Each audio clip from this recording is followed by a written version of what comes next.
Yo semuanya, selamat pagi, selamat siang, selamat sore, dan selamat malam.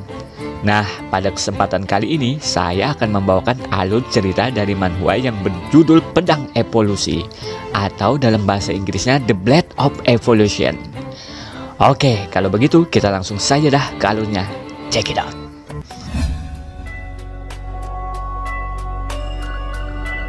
Cerita pun berawal di Aula Guild. Di situ ada sang MC kita yang belum diketahui namanya sedang menunggu temannya. Tapi di sana rupanya sang MC kita diejek orang-orang yang berada di Aula Guild. Mereka mengatakan bahwa si MC kita satu ini adalah seorang hunter penyembuh yang sangat payah. Dan mereka pun menjauhinya agar tidak tertular penyakit payahnya. Tiba-tiba temannya pun datang dan menyapanya. Si MC pun mengucapkan selamat kepada temannya atas promosi kenaikan pangkat hunternya. Lalu temannya pun mengajak si MC untuk memasuki dungeon normal. Walau awalnya si MC mau nolak karena dia sangat payah, tapi akhirnya ikut juga. Karena temannya mengatakan ikut saja, jika tidak lisensi hunternya akan dicabut. Singkat cerita, mereka dan beberapa hunter lain pun memasuki dungeonnya.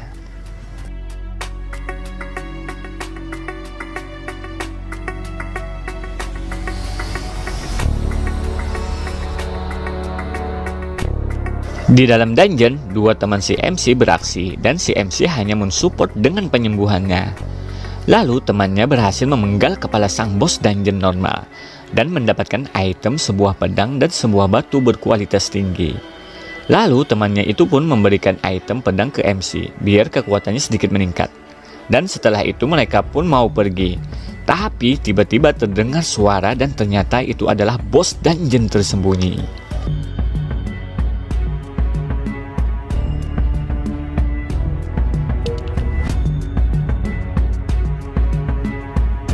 Si MC kita satu ini pun menanyakan kepada temannya, apakah dia pernah mendengar ada bos tersembunyi di dungeon normal? Dan temannya menjawab tidak pernah. Jadi bagaimana kita bisa menolak dengan tawaran seperti ini? Tapi dikatakan bahwa bos tersembunyi itu kuat-kuat, lanjut si MC kita. Tiba-tiba ada seorang hunter yang maju dengan sombongnya. Hanya bos tersembunyi dalam dungeon normal ini? Kalian semua takut ya? Biar aku yang membunuhnya. Hunter itu pun mengaktifkan skillnya dan menyerang bos tersembunyi itu. Tapi sayang seribu sayang, dia langsung terbantai dan membuat semua para hunter kena mental melihatnya.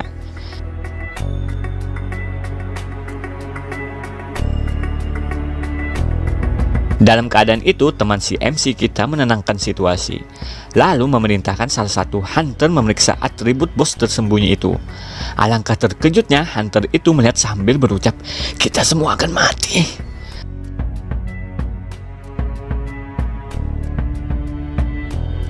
Tapi lagi-lagi temannya si MC menenangkan situasi dan merencanakan sesuatu agar mereka semua bisa keluar dari situasi ini. Karena menurutnya meski bos ini kuat, dia tidaklah tak terkalahkan. Lalu mereka semua pun bersiap-siap memulai rencana. Mereka semua pun menyerang dan menekan sang bos tersembunyi hingga menyisakan setengah darahnya. Tapi tiba-tiba sang bos mengeluarkan skill kegilaannya dan menyerang beberapa hunter. Teman cewek si MC pun menjelaskan mengenai skill kegilaan ini. Skill ini adalah skill spesial untuk para bos. Skill ini aktif ketika stat darah mereka turun ke batas tertentu dan atribut bos pun akan meningkat sangat tinggi. Sang MC pun berucap, apa yang bisa kita lakukan sekarang? Apakah kita akan mati di sini? Tapi teman MC yang satunya mengatakan masih ada kesempatan selama dia bisa mengumpulkan kekuatan dan menyerangnya dengan kekuatan penuh. Apakah itu akan bekerja? Tanya si MC lagi. Kita tidak tahu kalau kita belum mencobanya, jawabnya dengan tegas. Kedua teman si MC pun bersiap untuk menyerang bos. Sang bos pun menyerang tapi dapat dihindarinya. Teman si MC yang cewek pun menyerang dengan skillnya, api teratai merah. Lalu dilanjutkan dengan teman cowok si MC dengan tebasan pedang yang sangat kuat. Apakah berhasil? Para hunter lain pun bersorak. Mereka mengira berhasil mengalahkan bos tersembunyi. Tapi ternyata bos itu belum kalah dan menyerang para hunter dengan ganasnya. Hurrah!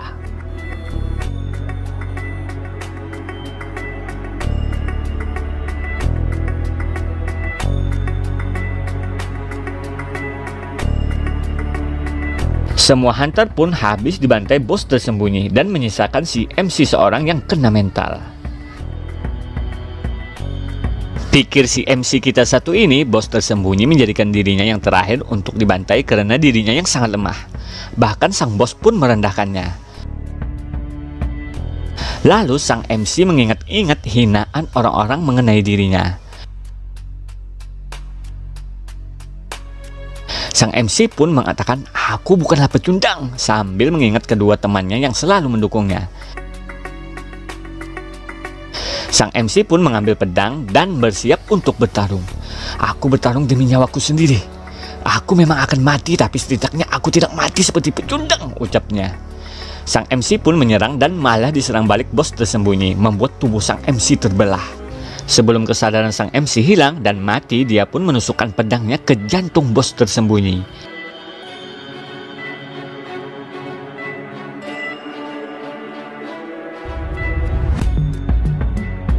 Sang MC pun berucap, "Aku telah membalaskan dendam kalian semua. Jadi kalian semua bisa istirahat dengan damai sekarang." Bos dungeon tersembunyi pun telah mati.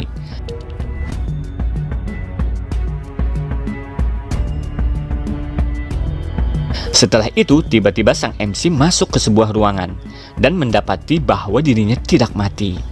Lalu sebuah notifikasi pun muncul.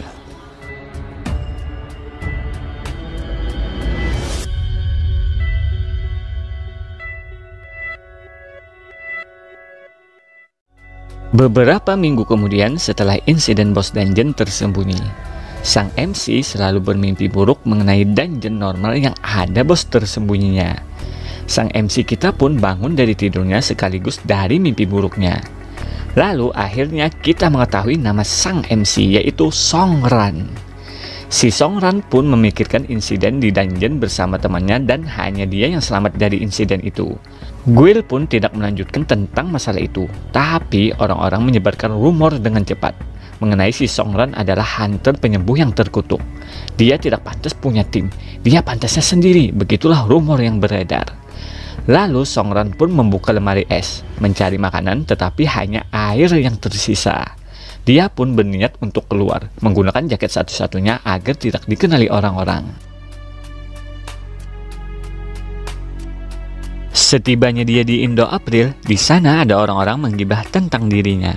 Tapi dia tidak mempedulikannya, dan juga orang-orang itu tidak mengenalinya. Setelah itu, Songran membeli beberapa makanan dan mau membayar. Tetapi saldo di ATM-nya tidak cukup untuk membayar semua makanan itu. Hanya sepotong roti yang dapat Songran beli. Lalu Songran keluar dari Indo April sambil memikirkan betapa malang nasibnya. Setelah berpikir lama, akhirnya dia menemukan cara agar dia bisa bertahan hidup, yaitu dengan menelusuri dungeon para pemula, walau bayarannya sedikit. Singkat cerita, dia pun memasuki dungeon para pemula. Dari kejauhan ada dua orang yang sedang mengamati Songran. Tiba-tiba ada notifikasi setelah Songran memasuki dungeon para pemula.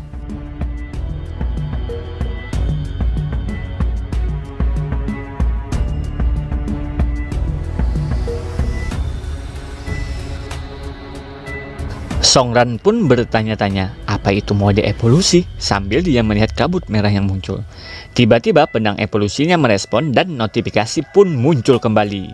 Misi pemula, menyingkirkan 100 elemental bumi. Setelah kabut merah menghilang, muncullah monster elemental bumi. Sejak kapan elemental bumi sebesar ini? Ucap Songran.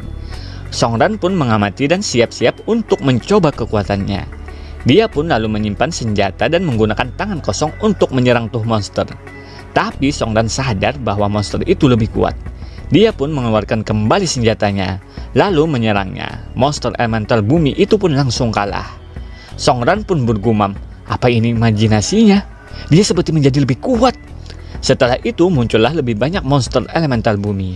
Songran pun siap dengan beberapa skillnya dan melibas semua monsternya sekaligus levelnya naik.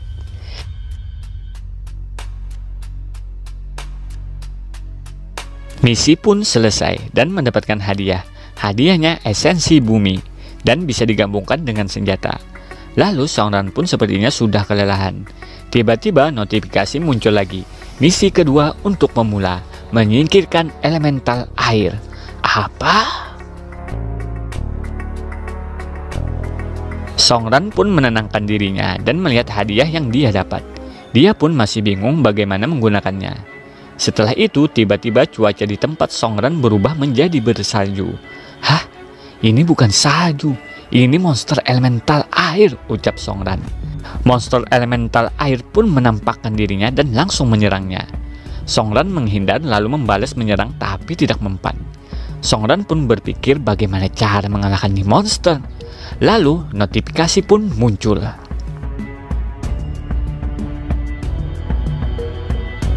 Akhirnya dia pun menggabungkan senjatanya dengan esensi bumi. Senjatanya pun mendapatkan skill unik, membuat Songran tersenyum. Lalu langsung melesat menyerang monster elemental air dan serangannya bekerja sekaligus mengalahkannya. Hoho, mari bermain bersama bajingan, ucap Songran. Monster pun bermunculan. Singkat cerita, Songran berhasil mengalahkan 99 monster elemental air. Sisa satu lagi. Tapi tiba-tiba monster yang sudah dikalahkannya menggabungkan diri dan menjadi ratu salju.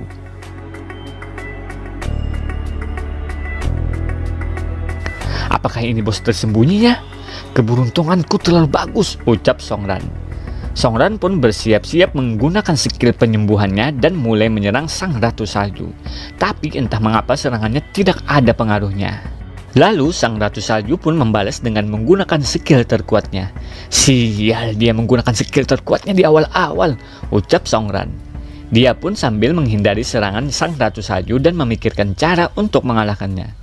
Setelah mendapatkan celah untuk menyerang, Songran pun mencoba menyerang dan berhasil melukainya. Dia pun langsung menggunakan combo hingga sampai 1000 combo. Notifikasi pun muncul. Selamat karena menyelesaikan 1000 combo. Kemampuan terbuka, serangan mematikan. Wah, aku dapat kemampuan dalam keadaan seperti ini. Ini pasti karena dewa penasaran apakah aku bisa menang atau tidak, ucap Songran sambil sedikit tertawa. Kalau begini, aku tidak mungkin kalah, lanjutnya. Songran pun sambil menatap si Ratu Salju dan mengaktifkan skill barunya dan berhasil membuat tangan sang Ratu Salju terluka. Tapi tangan sang Ratu Salju langsung beregenerasi dengan cepat. Sang Ratu Salju pun tersenyum ke Songran. Lalu Songran dan Ratu Salju pun bertarung dengan sangat epiknya, saling balas-membalas serangan dan saling hindar-menghindar. Singkat cerita, saat mendapatkan celah, Songran pun menyerang sang Ratu Salju dengan sangat cepat dan berhasil mengalahkannya. Notifikasi dari sistem pun muncul. Selamat, Anda berhasil menyelesaikan misi kedua dan mendapatkan hadiah esensi air. Dan Songran pun langsung menggabungkan esensi air dengan senjatanya dan mendapatkan lagi skill unik. Setelah itu, Songran pun keluar dari dungeon. Tapi di sana sudah banyak orang-orang pada ngumpul dan ada juga yang terluka. Salah satu dari mereka ada yang berkata, seharusnya di dungeon pemula ini tingkatannya paling rendah. Mengapa ada yang terluka? Siapapun tolong. Songran yang melihat itu hanya mengucapkan, oh, apa yang terjadi? Lalu Songran bertanya kepada seorang hunter cewek apa yang sebenarnya terjadi. Sang hunter cewek itu pun menjelaskan yang intinya tim mereka memasuki dungeon pemula untuk melatih skill mereka beberapa jam yang lalu. Tapi entah mengapa monster yang biasanya lemah menjadi sangat kuat. Untungnya mereka dikeluarkan secara paksa karena batas waktu. Mendengar itu, Songran pun menyimpulkan, beberapa jam yang lalu, itu kan waktu aku memasuki dungeon. Apakah kedatanganku mempengaruhi pemain lain dalam menelusuri dungeon? Kalau memang begitu, aku harus lebih berhati-hati, pikir Songran. Aku paham dan terima kasih, ucap Songran ke hunter cewek itu. Sepertinya di masa depan aku tidak bisa sesuka hati memasuki dungeon, pikir Songran lagi. Tiba-tiba muncul sekelompok orang-orang dan ternyata itu Guild Huang, yang katanya guild terbesar di kota dan ditugaskan untuk mengurus insiden di dungeon pemula. Karena bukan urusannya, Songran pun mau pergi. Tiba-tiba dia disapa oleh seseorang cewek kenalannya. Dia malah mengejek Songran, tapi Songran tak menghiraukannya. Tapi setelah si cewek itu mengejek temannya, Songran pun langsung menyerangnya. Tarik kembali ucapanmu, kalau tidak aku akan membunuhmu, ucap Songran. Namun seseorang datang melerai. Anak muda, jangan senang dulu di area pemula ini. Segala jenis pertarungan dilarang di sini. Jika berani menyerang, aku tidak akan tinggal diam, ucapnya. Dan ternyata orang itu manajer Guild Huang. Melihat itu, Songran pun sadar dan lebih baik pergi. tapi dihentikan oleh Pak Manajer dari Huang itu. Kita tidak bisa melakukan pertarungan di sini, tapi di tempat lain kita bisa melakukannya, ucapnya. Benar, kita bisa melakukannya di tempat arena, ucap cewek yang mengejek Songran. Apa kau berani melakukannya? Tanyanya. Gaskun, aku akan ikut ke arena, jawab Songran.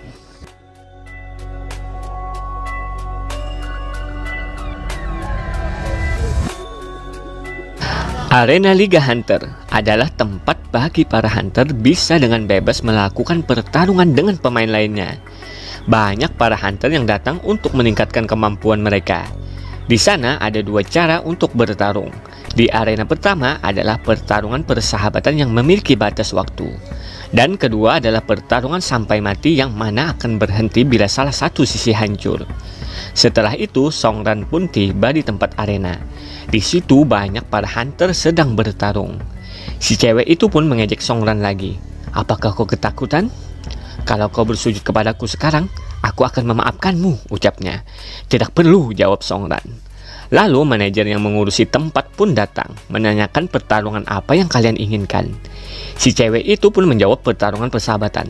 Aku ingin mengajari pemula ini. Tapi Songran menjawab, aku ingin pertarungan sampai mati.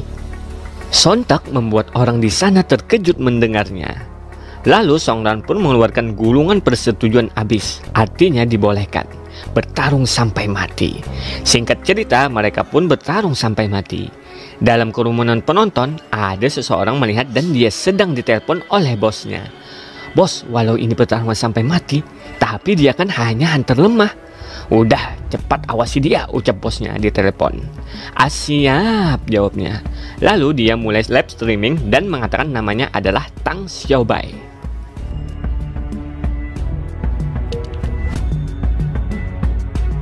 Kita kembali ke pertarungan. Si cewek itu pun langsung menyerang Songran dengan skill assassinnya. Tapi dengan santuy Songran menghindarinya. Lalu si cewek assassin itu menggunakan skill bawaannya, kabut merah. Tapi Songran menggunakan skillnya dapat dengan mudah menghilangkan kabut merah itu. Si cewek itu pun mau menyerang lagi. Tapi kali ini langsung ditebas Songran membuat si cewek itu berdarah-darah. Aku hanya sekedar lewat. Tapi kau malah menunjukkan niat membunuhmu. Apalagi menghinaku, ucap Songran. Notifikasi pun muncul. Songran mendapatkan skill baru lagi.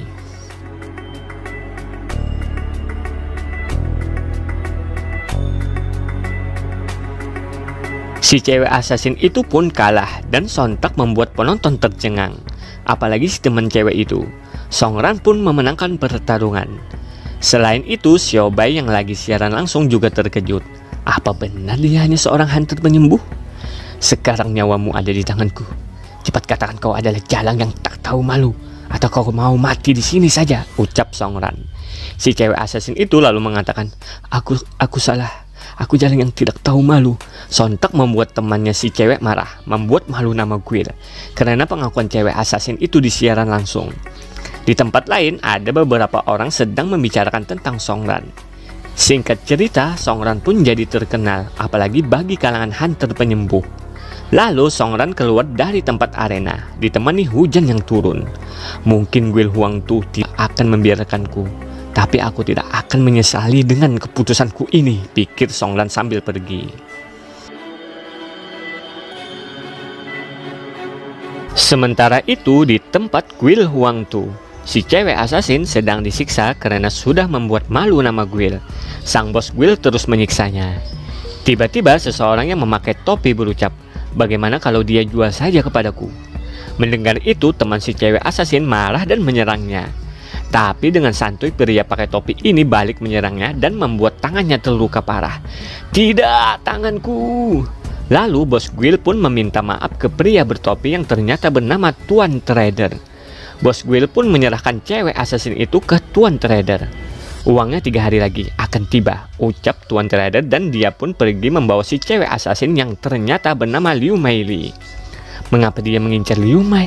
Gumam bos Guil. Kalau saja aku menolak, mungkin akan ada pembantaian di Guil. Karena dulu Tuan Trader pernah membantai sebuah Guil hanya karena menolak penawarannya. Aku sudah banyak kehilangan anggota. Aku tidak akan memaafkan si hunter penyembuh itu, lanjut bos Guil Huang Tu. Sedangkan itu di tempat Tuan Trader, dia sedang melakukan sesuatu kepada Liu Meili. Lalu kita pun ke tempatnya Song Ran yang sedang memotong rambutnya.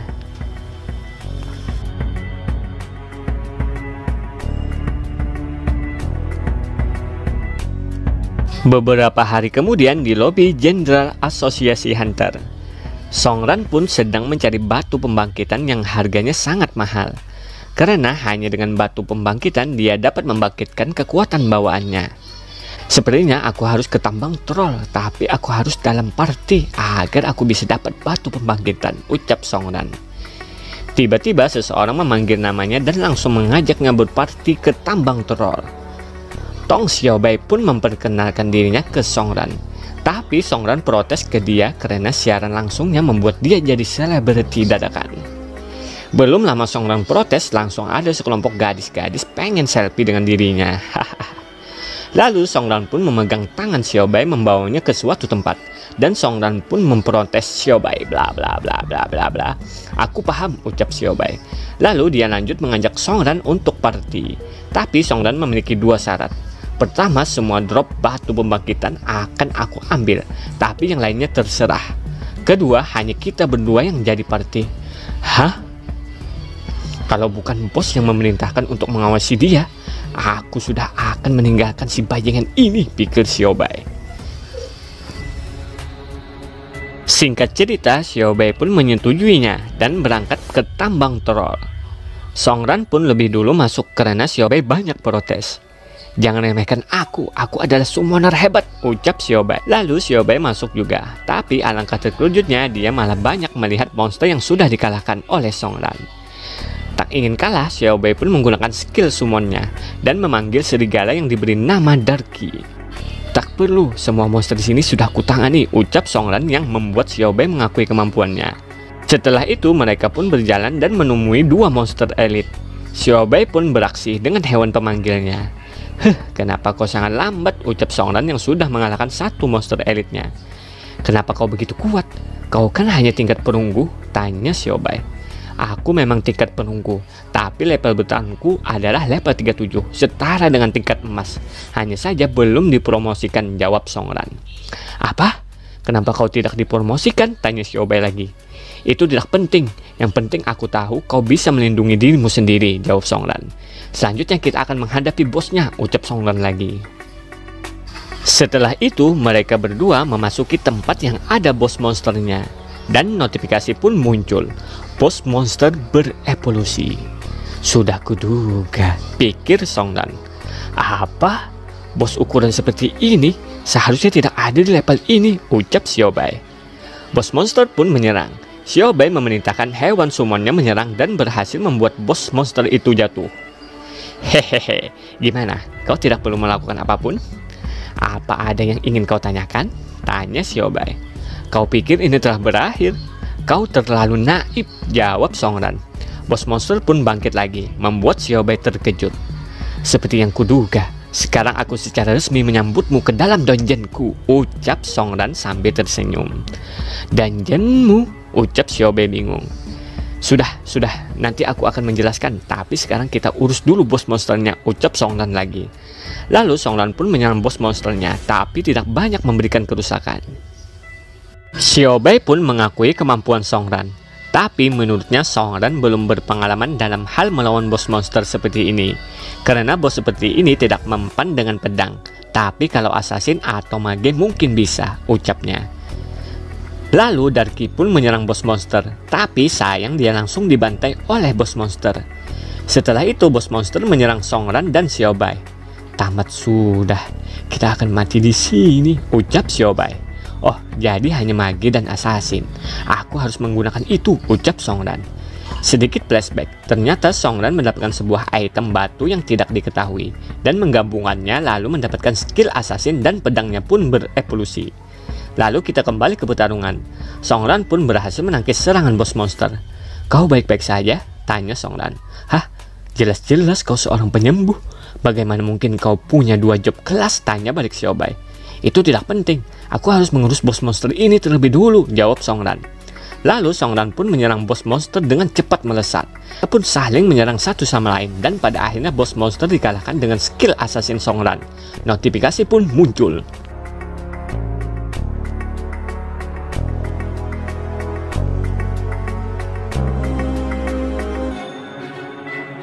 Xiaobai pun terkejut karena Songran dapat mengalahkan bos monsternya.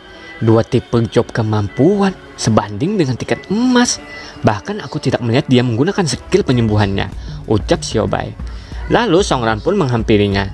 Sesuai kesepakatan, Songran mengambil batu pembangkitan sambil menyembuhkan Xiaobai yang terluka. Terima kasih, ucap Xiaobai. Lalu Songran menanyakan apa tujuan sebenarnya dia mendekati dirinya. Xiaobai pun mengatakan tujuannya. Tujuanku sederhana, aku adalah anggota guild Clover. Aku ingin melihat seberapa mampu dirimu dan mengajakmu masuk ke guild kami. Dari apa yang kulihat, kau memang layak, ucapnya. Hah? Clover? Guild hiburan yang aneh itu? Tanya Songran. Kita tak seperti itu. Itu hanya sarana untuk membuat guild tetap berjalan, jawab Xiaobai. Lalu Xiaobai pun menceritakan kejadian mengenai guild Clover. Mengenai pengepungan 2 tahun lalu. Saat itu guild Clover adalah guild teratas. Pemimpinnya pun tingkat alpha.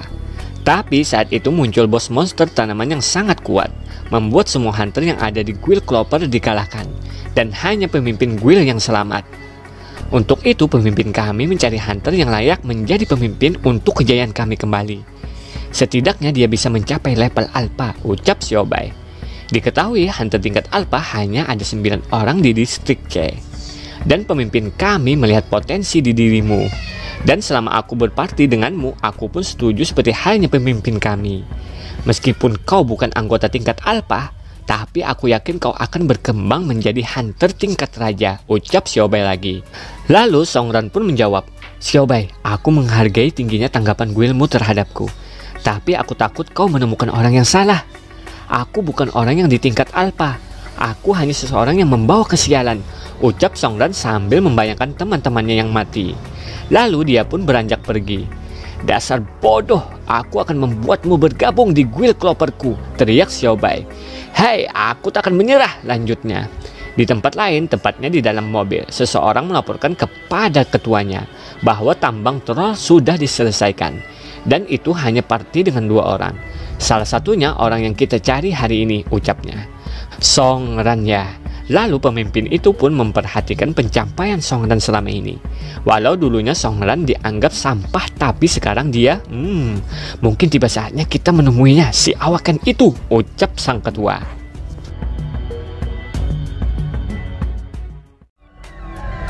Sementara itu di tempatnya Songran, tepatnya di rumahnya, dia pun memikirkan kejadian selama 3 hari ini, dan juga kejadian di tambang troll.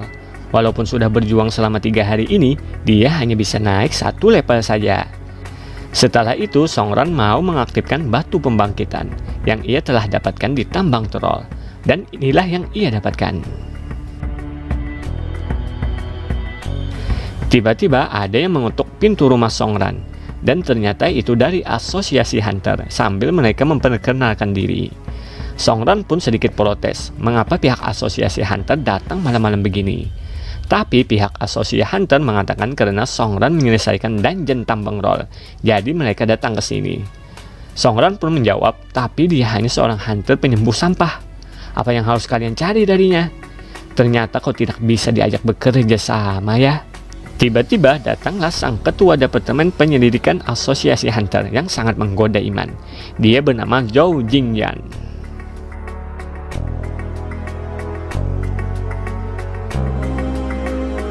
Singkat cerita, Songran pun mempersilahkan masuk mereka, menyuguhkan teh biar jadi tuan rumah yang baik. Hai. Songran pun berpikir apa pihak asosiasi mencarinya karena dia menyelesaikan tambang troll atau karena dungeon yang ada bos tersembunyinya yang membuat semua timnya mati kecuali dia. Tapi pikiran Songran itu dibantah oleh ketua Jingyang yang menggoda ini. Ketua Jingyang mengatakan, apa kau ingin tahu dibalik tentang kematian aneh ibumu?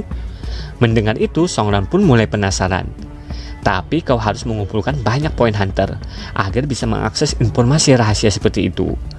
Meski begitu, dungeon musiman akan segera dimulai. Selama kau ikut serta, kau akan banyak menerima poin hunter selama kau menyelesaikannya. Bagaimanapun juga, dungeon musiman ini adalah insiden tingkat acara dunia, dan nama dungeon itu adalah Forgotten Sea. Dan juga berdasarkan peningkatan kemampuanmu belakangan ini, aku harap kau bisa menyetujui pembaharuan tingkatanmu, ucap Ketua Jing Yan panjang lebar menjelaskan. Karena ini berkaitan dengan kematian ibuku, maka aku akan bekerja sama, ucap Song Ran. Sementara itu di tempat Guild Clover, Xiao Bai sedang melaporkan kejadian dia bersama Song Ran di tambang troll ke ketuanya. Sepertinya sang ketua Guild Clover sedang merencanakan sesuatu untuk dungeon musiman Forgotten Sea. Keesokan harinya, Song Ran datang ke kantor asosiasi dengan menyamar, seperti kesepakatannya dengan ketua Jing Yan agar dia memperbaharui tingkatannya. Dia pun masuk ke ruangan. "Kau Song Ran kan? Aku di sini untuk menilai peringkatmu. Aku sudah lama menunggumu," ucapnya. Dan ternyata itu Tuan Trader yang langsung menyerang Song Ran. "Apa yang kau lakukan?" tanya Song Ran. "Untuk menilaimu lah," jawab Tuan Trader. "Kalau begini menilainya, maka ini terlalu sewenang-wenang. Aku tidak ingin melukaimu," ucap Song Ran. "Melukaiku? Hahaha." Song Ran pun mulai menyerang menggunakan pedangnya, tapi ditangkis dengan santuy oleh Tuan Trader menggunakan jarinya. Lalu Tuan Trader pun balik menyerang Song Ran. Tiba-tiba mereka langsung berpindah ke atap lobi. Jarak kekuatan kita terlalu jauh. Begini saja, kalau kau bisa menahan satu seranganku, kau akan lulus. Bagaimana? Ucap Tuan Trader sambil terbang di atas Song Ran. Lalu Song Ran pun mengganti senjatanya menjadi belati dalam mode assassin. Namun tiba-tiba ada ledakan besar di tengah kota. "Rupanya kita tak bisa melanjutkan penilaian. Anggap saja kau lulus," ucap Tuan Trader.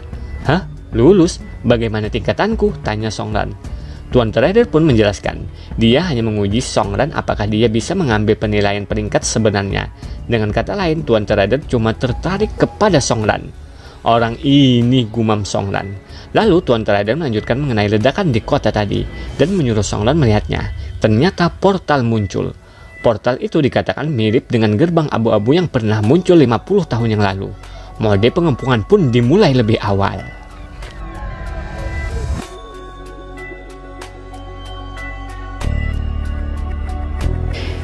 Di gedung asosiasi Hunter pun mulai panik dan segera melaporkan kepada semua Hunter. Lalu seseorang melaporkan ke Ketua Jing Yan yang baru datang mengenai pengepungan yang lebih awal muncul. Sementara itu di tempat Song Ran dan Tuan Trader. Tuan Trader pun berpikir, kenapa harus sekarang? Kita harus mengirim Liga Alpha untuk mengurus ini. Tapi para idiot itu lagi mengurus gerbang abu-abu. Sialan. Hehehe. Lalu dia melihat Song Ran dan mau merencanakan sesuatu dengan alasan untuk penilaian peringkat. Tiba-tiba muncul notifikasi. Untuk semua hunter yang ikut dalam pengepungan akan mendapatkan hadiah yang menggiurkan. Lalu Song Ran pun melihat siaran langsung Xiao Bai yang sedang bertarung melawan monster. Setelah itu Song Ran pun pergi meninggalkan Tuan Trader. Xin pun berpindah ke tempatnya Ketua Jing Yan. Dia sedang menemui seseorang yang dia sebut Master Du. Intinya mereka berdua membahas mengenai pengepungan yang muncul lebih awal di kota H. Dan Master Du ini memberikan saran mengenai hal itu ke Ketua Jing Yan yang dia sebut Little Yan. Dan ternyata Master Du ini adalah seorang panglima perencana gerbang abu-abu. Menurutnya kalau tidak diselesaikan dalam 15 hari, maka kota H akan seperti kota es. Lalu Master Du menanyai tentang Song Ran. Lalu dijawab Ketua Jing Yan bahwa dia sudah merencanakannya dengan dungeon Forgotten Sea. Tapi dia tidak bisa menjamin bakal tak ada kesalahan. Setelah itu Master Du mengajak Ketua Jing Yan untuk menemaninya minum teh. Sedangkan itu di tengah kota H sedang terjadi banyak kekacauan. Di sana pun ada Song Ran yang sedang bersiap dengan belatinya. Di situ juga ada bocah yang sedang terkepung dan diserang monster lalu terlempar. Untung dengan cepat Xiao Bai datang dengan hewan pemanggilnya. Xiao Bai pun menyapa Song Ran. Song Ran pun menanyakan keadaan Xiao Bai. "Seperti biasa, aku baik-baik saja. Hanya luka sedikit," ucap Xiao Bai. Lalu Song Ran menyembuhkan lukanya. Tiba-tiba ada seseorang lewat dengan motornya sambil menjulurkan lidah. Song Ran dan Xiao Bai beserta hewan pemanggilnya yaitu Darky langsung berlari menuju monster yang katanya punya pelindung yang sangat kuat. Song Ran pun menyerang monster itu bersama Darky dan berhasil menghancurkan pelindungnya. Para hunter lain pun bersorak melihat pelindungnya hancur, dan mereka semua pun mulai menyerang monsternya. Tiba-tiba muncul seorang gadis berkacamata yang bernama Suke, anggota guild Huangtu. Sedikit flashback mengenai dirinya, yang ternyata dia adalah adik dari seorang hunter yang mati saat dungeon yang ada bos tersembunyinya. Dia mengetahui bahwa Songran satu-satunya yang selamat, dan intinya dia menyalahkan semuanya ke Songran dan ingin balas dendam. Mengetahui guild Huangtu juga punya dendam, dia pun masuk ke guild itu. Tetapi dia belum mengetahui ada Songran di dekatnya. Setelah itu, para hunter meminta Songran untuk menghancurkan penghalang dari monster itu lagi. Singkat cerita, Songran pun menyerang monster itu bersama Darky. Para hunter lain pun memberi babnya ke Songran. Tiba-tiba Songran mendapatkan skill baru yang bernama Phantom, dan dia pun menggunakannya. Lalu pecahan pelindung pun menyerang Songran, tapi hanya menembus tubuhnya karena efek skill Phantom. Tidak menyia-nyiakan kesempatan, sang MC kita satu ini langsung menyerang monster. Melihat itu, hunter lain pun juga ikut menyerang, begitu pula si gadis bernama Suke. Dia menembak dengan senjatanya. Lalu monster itu pun mulai mengamuk. Suke pun dalam bahaya. Tapi dengan cepat Songran mengganti bentuk senjatanya dan langsung menyerang, membuat tangan monster itu jadi batu dan hancur. Lain kali jaga dirimu sendiri, ucap Songran ke Suke. Lalu semua hunter menyerang dan notifikasi muncul. Selamat, monster pengepungan telah dikalahkan. Para hunter pun semuanya bersorak gembira. Lalu hunter yang pakai motor yang menjulurkan lidahnya waktu itu menghampiri Songran dan mengajak makan-makan untuk merayakan keberhasilan mereka. Namun tiba-tiba Suke datang untuk berterima kasih ke Songran sambil memperkenalkan dirinya. Lalu Songran memperkenalkan dirinya. Mendengar nama Songran, Suke pun langsung berubah dan mengaktifkan senjatanya, menyuruh Songran melepas topinya dan kacamatanya. Kakakku Suyuhe pergi ke dungeon bersamamu. Sebenarnya apa yang terjadi di sana? Tanya Suke. Songran hanya terdiam sambil mengingat kakaknya Suke. Maafkan aku, Suke. Mengenai kejadian di dungeon itu adalah dosa yang harus kutanggung, ucap Songran. Suke pun langsung menembak Songran, tapi langsung dihalau oleh hunter yang mengajak Songran makan-makan tadi. Tiba-tiba datang sebuah mobil. Ternyata itu mobil dari asosiasi hunter yang mengatakan bahwa di tempat mereka akan muncul portal dan monsternya bukan monster biasa. Sontak semua hunter terkejut, tapi sayang seribu sayang portal itu pun muncul dan menyeret para hunter masuk. Mereka semua pun sudah berada di tempat seperti gurun, sedangkan Songran berada di sebuah tempat entah di mana. Tapi seseorang memanggilnya. Siapa kau? Tanya Songran. Doris ya Doris, aku pemandumu. Dan aku adalah Ai khusus dan ini adalah menara langit, jawabnya. Ternyata Songran berada di menara langit. Songran pun menanyakan bagaimana dengan hunter yang lainnya. Lalu si pemandu mengatakan mereka semua mungkin mulai penyerbuan di Forgotten Sea. Songran pun kembali bertanya, kenapa hanya dirinya yang berada di sini? Pemandu pun menjawab karena Songran spesial. Tapi Songran yang mendengar itu hanya santuy saja. Doris pun melanjutkan perkataannya bahwa dia tahu segalanya tentang Songran, apalagi tentang Songran yang ingin tahu tentang kematian ibunya. Sang MC Kitty pun bertanya lagi, kenapa dia dibawa ke tempat ini? Doris pun menjawab, itu karena kau adalah seorang awaken yang lebih unggul daripada hunter lainnya. Tapi karena perasaan kebencian, penyesalan, dan kemurkaan, meski kau ingin pergi ke Forgotten Sea, kau akan menjadi dewa kematian berikutnya. Akan buruk jadinya kalau kau tak menemukan jalanmu sendiri.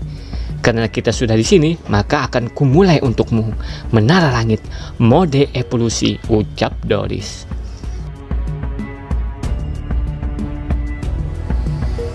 Sementara itu di tempatnya para hunter, Xiaobai sepertinya sangat khawatir dan sedang mencari Songran.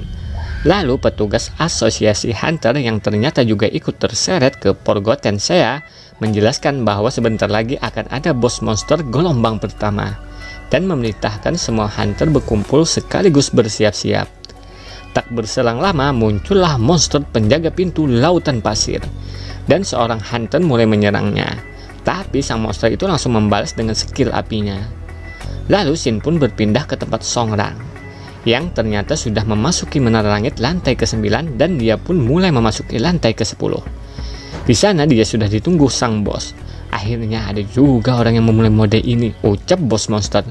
Apakah bos monster di sini bisa bahasa manusia? Ucap Songran bingung. Mereka berdua pun sedikit adu bacot. Setelah itu bos monster itu pun menyerang, tapi Songran mengaktifkan skill Phantomnya dan langsung berada di belakangnya. Songran pun langsung balik menyerangnya. Tapi sang bos ini ternyata mempunyai elemen api dan tipe monster pengamuk dan membuat Songran terpental hanya dengan ki pedangnya yang berelemen api. Sementara itu, Shin berpindah ke tempat guild Clover. Sepertinya ketua guild akan memulai rencananya. Begitu juga dengan guild Huang Tu yang juga memulai pergerakan. Oke, kita kembali lagi ke pertarungan Songran yang berhasil menghindari serangan sang bos.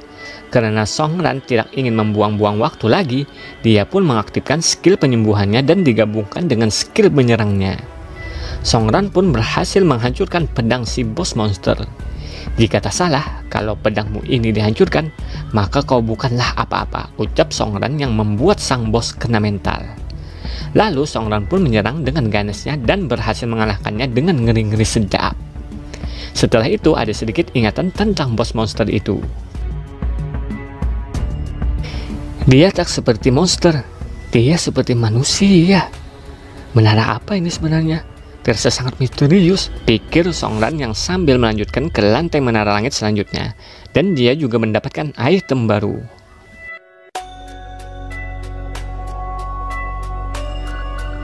Lalu Shin pun berpindah ke tempat para hunter. Sebagian mereka terkena skill kutukan sang penjaga pintu. Kepala mereka pun seperti sangat kesakitan. Para hunter pun memikirkan cara agar bisa menghilangkan kutukannya. Lalu seorang hunter pun mulai menyerang sang penjaga pintu. Tapi karena ada penghalang angin, dia pun terpental. Tiba-tiba muncul sebuah mobil dan berhasil memasuki penghalang angin. Lalu seseorang hunter keluar dari mobil dan menebas sang penjaga pintu dan berhasil menghilangkan penghalang anginnya. Dikira sang penjaga pintu sudah kalah, ternyata itu hanya ilusi saja.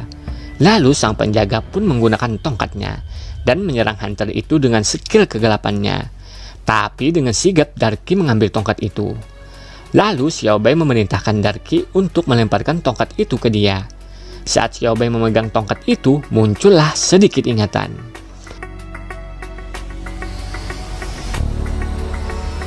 Xiaobai pun paham cara mengalahkan sang bos penjaga pintu. Xiaobai pun merapalkan sebuah mantra sihir dengan tongkat itu dan berhasil mengalahkan sang bos penjaga pintu. Notifikasi pun muncul.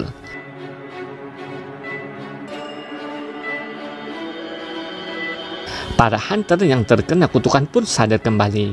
Tak kusangka aku mendapatkan senjata baru. Dungeon ini terlalu menyenangkan, pikir Xiaobai. Singkat cerita, para hunter pun akan bersiap-siap pergi ke cahaya emas yang ada di piramida.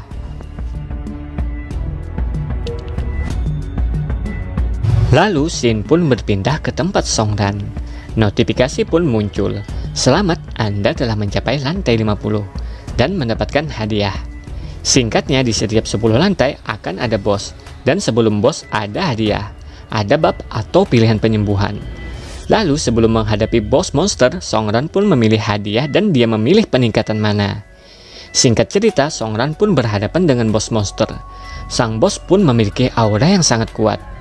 Apakah lantai 50 ini batas kemampuanku? Pikir Songran. Lalu sang bos monster pun menyerangnya. Sang MC kita ini pun tertebas dan tergeletak berdarah-darah. Bos monster itu pun berbacot dengan sombongnya. Mendengar bacotannya, Songran pun bangkit. Mendengar bacotan sombongmu itu membuatku muak, ucap Songran. Kalau begitu, aku akan membuatmu merasa lebih baik mati daripada hidup, ucap bos monster. Dia pun mengeluarkan skillnya. Menyerah sekarang pun sudah terlambat, ucapnya lagi. Sepertinya kau meremehkanku ya, ucap Songran. Lalu Songran pun menggunakan skill Phantomnya, membuat serangan bos monster itu hanya menembus dirinya. Tiba-tiba Songran pun sudah ada di belakangnya dan mulai menyerangnya, tetapi ditangkis dengan mudah. Lalu mereka pun saling menyerang satu sama lain. Bos monster itu pun berhasil melukai Songran. Lalu dia menggunakan mata sihirnya, membuat Songran tidak bisa menggunakan skillnya. Tapi dia tidak menyerah begitu saja, dan dia langsung menerjang. Kalau begitu kita akan mati bersama-sama, ucap Songran. Dan terjadilah sebuah benturan serangan.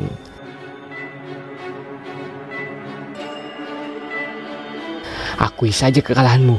Dari apa yang aku ketahui, kau bisa bangkit lagi. Sedangkan aku hanya hidup sekali, ucap Songran. Dan di sini pun kita mengetahui bahwa dulunya sang bos monster yang ada di lantai menara langit adalah seorang hunter juga. Tetapi entah alasan apa, memori ingatan mereka seperti dihilangkan dan diperintahkan menjaga setiap tempat yang ada di lantai menara. Notifikasi pun muncul. Selamat, Anda telah menyelesaikan lantai 50. Menara ini begitu banyak menyimpan rahasia. Semakin aku naik, semakin banyak pertanyaan yang aku punya, ucap Songran lagi. Lalu Songran pun mau pergi meninggalkan menara langit, karena menurutnya dia belum cukup kuat untuk menyelesaikan sampai lantai 60. Setelah itu Songran pun meninggalkan menara langit. Dia pun disambut Doris sang pemandu.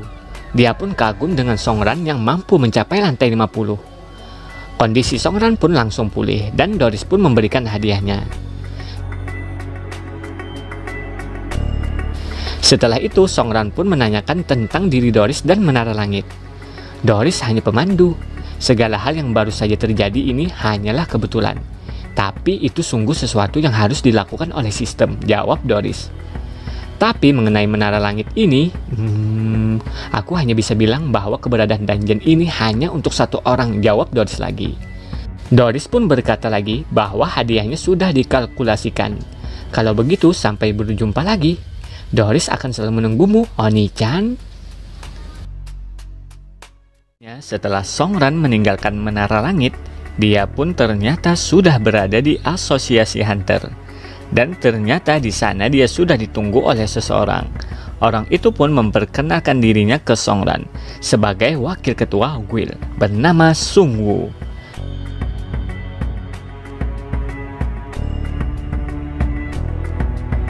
Sementara itu di tempat para hunter, mereka semua sedang istirahat. Lalu petugas asosiasi hunter pun menjelaskan tentang dungeon Forgotten Sea yang memiliki beberapa piramida yang harus mereka taklukkan. Lalu ketua suku di sana pun datang dan mau menjelaskannya. Tapi perkataannya selalu dipotong oleh petugas asosiasi hunter, membuat sang kepala suku kesal. Yang NPC itu kau atau aku sih? Ucap kepala suku. Singkat cerita, karena mereka sudah mengalahkan satu bos penjaga pintu dan Xiaobei mendapatkan tongkatnya, Xiaobei pun berpikir apakah dia sekarang menjadi dewa? Dan intinya para hunter pun bisa ikut serta dalam pertarungan dewa. Sedangkan Shisuke pergi sendirian untuk menaklukkan piramida kecil, dan yang lainnya pun juga mulai mempersiapkan diri. Setelah itu kita kembali ke tempat Songran dan wakil ketua guild Sungwoo. Mereka berdua pun sepertinya ingin membahas sesuatu. Sang wakil ketua pun mengajak Songran makan siang. Shin pun berpindah ke tempat salah satu hunter bernama Xian, yang di chapter dulu pernah menangkis tembakan Suke yang ingin membunuh Songran. Dia sedang melawan bos monster di dalam piramida. Dia pun kesulitan menghadapi bos monsternya.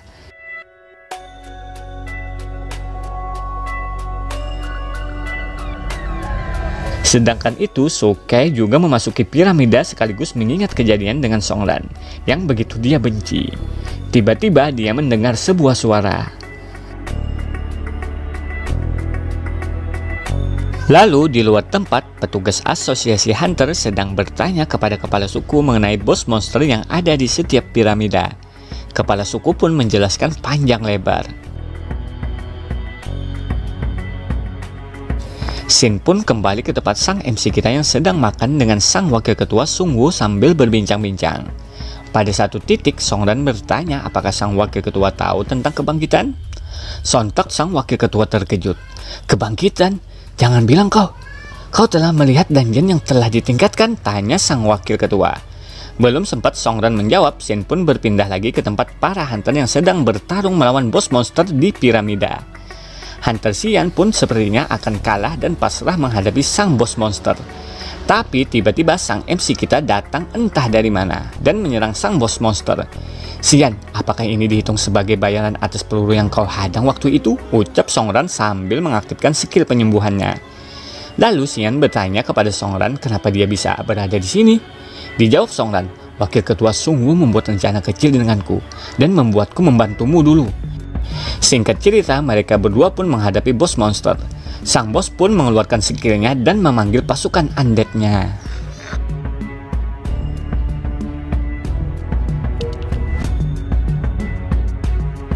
Songran pun mengaktifkan pedang evolusinya. Lalu mereka berdua mulai menyerang para pasukan undead.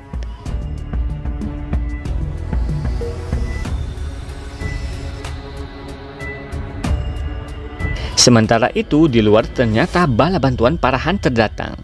Di sana ada Guild Clover dan Guild Jiang Cheng. Tiba-tiba datang juga Guild Huang Tu yang membawa 2 hunter kuat yang ia sewa. Ternyata adalah eselon pertama Wang Feng dan Lua Wang He. Sontak membuat sedikit terkejut para hunter di sana. Sementara itu di tempat Songran dan Xian, mereka berdua masih bertarung melawan para pasukan undead. Songran pun meminta Xian mengelur waktu selama 20 detik. Lalu Songran melihat item yang dulu dia dapatkan dan menyatukannya dengan pedang evolusi. "Penyatuan," ucap Xian. "Awaken, itulah yang aku dengar dari Sungwu," jawab Songran. "Awaken? Kau tahu eselon pertama adalah sekelompok Awaken. Dasar kau. Kau tahu aku selalu bermimpi menjadi salah satu eselon pertama. Beraninya kau menyembunyikan fakta bahwa kau adalah seorang Awaken," ucap Xian. "Mereka datang. Bicaranya nanti saja. Kita harus bertarung," ucap Songran. Pedang Songran pun mulai berevolusi lagi. Mereka berdua pun siap menyerang para pasukan undead. Pada akhirnya Songran berhadapan dengan bos monster dan menebasnya. Sang bos pun mau menyerang balik, tapi tiba-tiba dia ditusuk Xian dengan skillnya. Sang bos monster pun tak tinggal diam dan mengeluarkan skillnya. Melihat itu, Songran pun pengen ngebantu, namun dicegah Xian biar dia yang menyelesaikannya. Mendengar tekad Xian begitu besar, Songran pun mempercayakannya sambil tersenyum. Lalu Xian pun mengingat masa lalunya yang pertama kali bertemu dengan wakil ketua Sungwu. Singkat cerita, Xian dan Sungwu pun membuat sebuah guild. Kita kembali ke pertarungan. Xian pun mengeluarkan skillnya Broken Crimson Lightning. Akhirnya sang bos monster Saite pun dikalahkan dan mendapatkan sebuah item.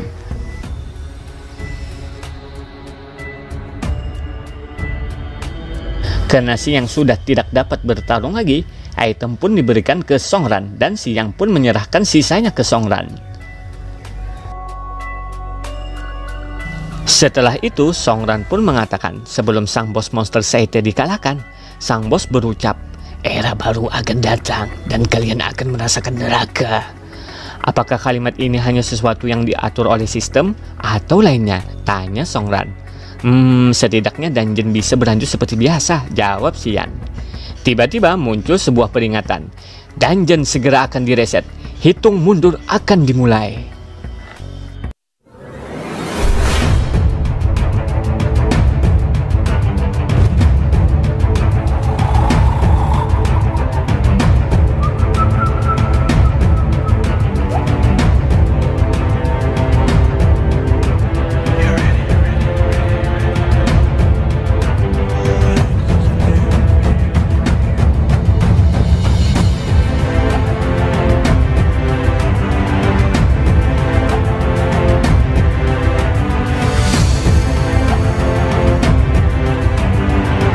Setelah dungeon direset dan dihitung mundur selesai, Songran pun kembali dan menghampiri para hunter di sana.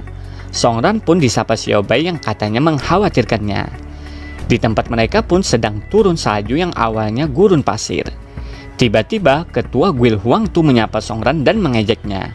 Lalu menuduhnya di depan para hunter bahwa Songranlah penyebab perubahan dungeon kali ini, sambil dia memegang kerah baju Songran. Sepertinya ketua Guild Huang Tu masih tidak terima atas apa yang dilakukan Songran yang membuat guildnya malu. Songran pun mengeluarkan senjatanya. Tapi tiba-tiba salah satu dari eselon pertama menjelaskan bahwa bukan Songran yang menyebabkan perubahan dari dungeon kali ini. Karena dia juga seorang Awaken tidak merasakan pembukaan trial mode atau sesuatu yang mencurigakan. Aku menjamin itu atas nama eselon pertama. Situasi ini masih tidak jelas. Aku harap kalian berdua fokus pada apa yang menanti kita. Setelah itu, petugas asosiasi Hunter menanyakan tentang kejadian ini kepada ketua suku. Ketua suku menjawab ini adalah sebuah berkah dan mereka tidak perlu bantuan kalian lagi.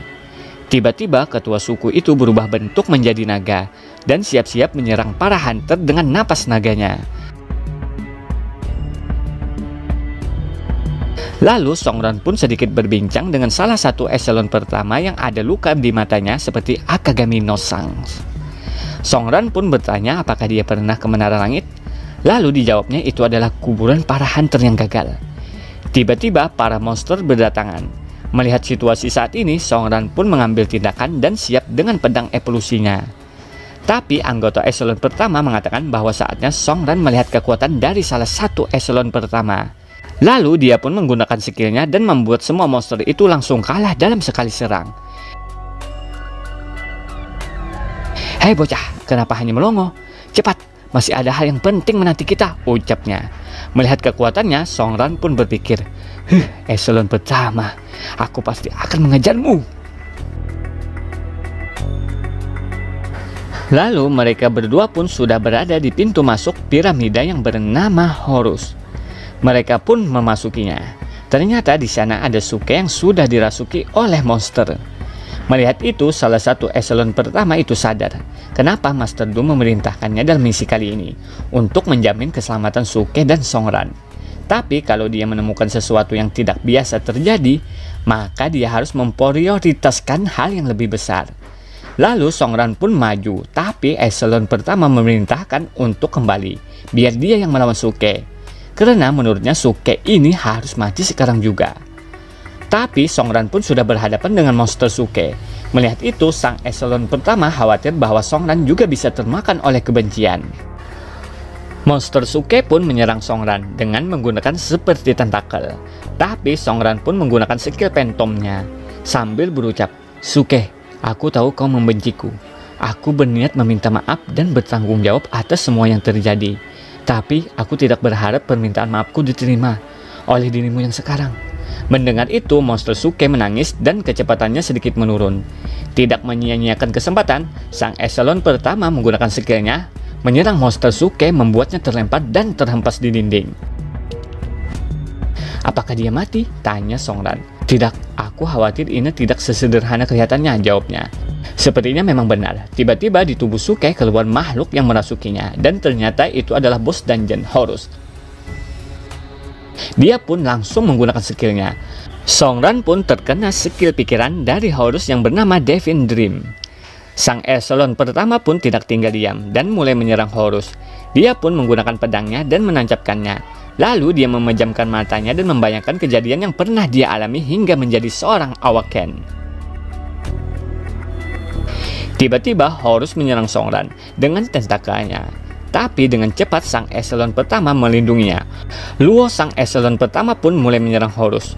Horus pun mengatakan kalau Luo mengalahkannya, Songran akan tetap di dalam ilusinya Devin Dream.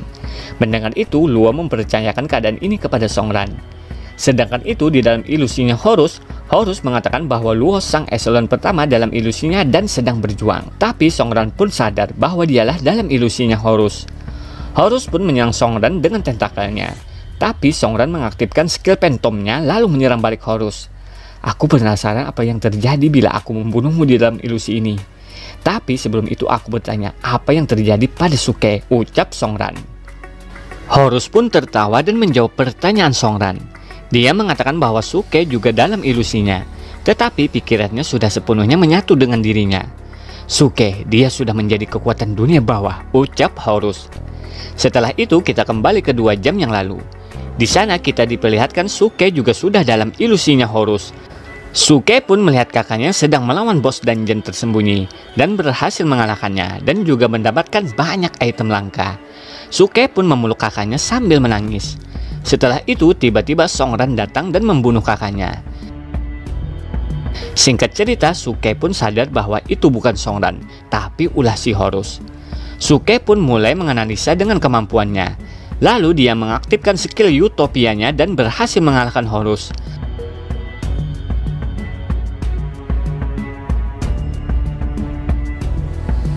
Lalu fragmen punya si Horus diambil Suke. Tapi tak disangka-sangka itu hanyalah triknya Horus.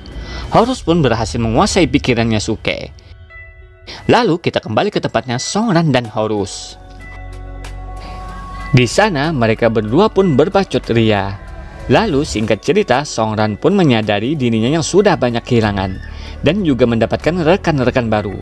Dan juga dia sadar dia mendapatkan kekuatan. Dan untuk apa kekuatan itu digunakan? Untuk melindungi orang-orang yang berharga. Tiba-tiba terjadilah sesuatu dalam ilusi Horus. Suke pun muncul. Melihat itu, Songran mengatakan, "Bertahanlah, aku akan menyelamatkanmu." Namun Suke sudah mencapai batasnya. "Sekarang aku sudah paham semuanya. Aku kemari untuk mengatakan cara yang benar dalam menjalani kehidupan. Songran, aku harap kau bisa memahami bahwa ini bukanlah salahmu. Akulah yang seharusnya meminta maaf. Tadinya ada hal yang ingin aku minta. Bantu aku mengalahkan Horus. Dan akan kuberikan jawaban setelah ini berakhir. Songran, aku telah memaafkanmu," ucap Suke sambil tersenyum. Melihat itu, Horus pun mengejek Suke karena menyia-nyiakan sisa kekuatannya hanya untuk mengatakan itu. Tapi Songran yang sudah tenang dan tidak tinggal diam, dia pun mengatakan sangat membenci si Horus. Songran pun langsung ngebantai Horus.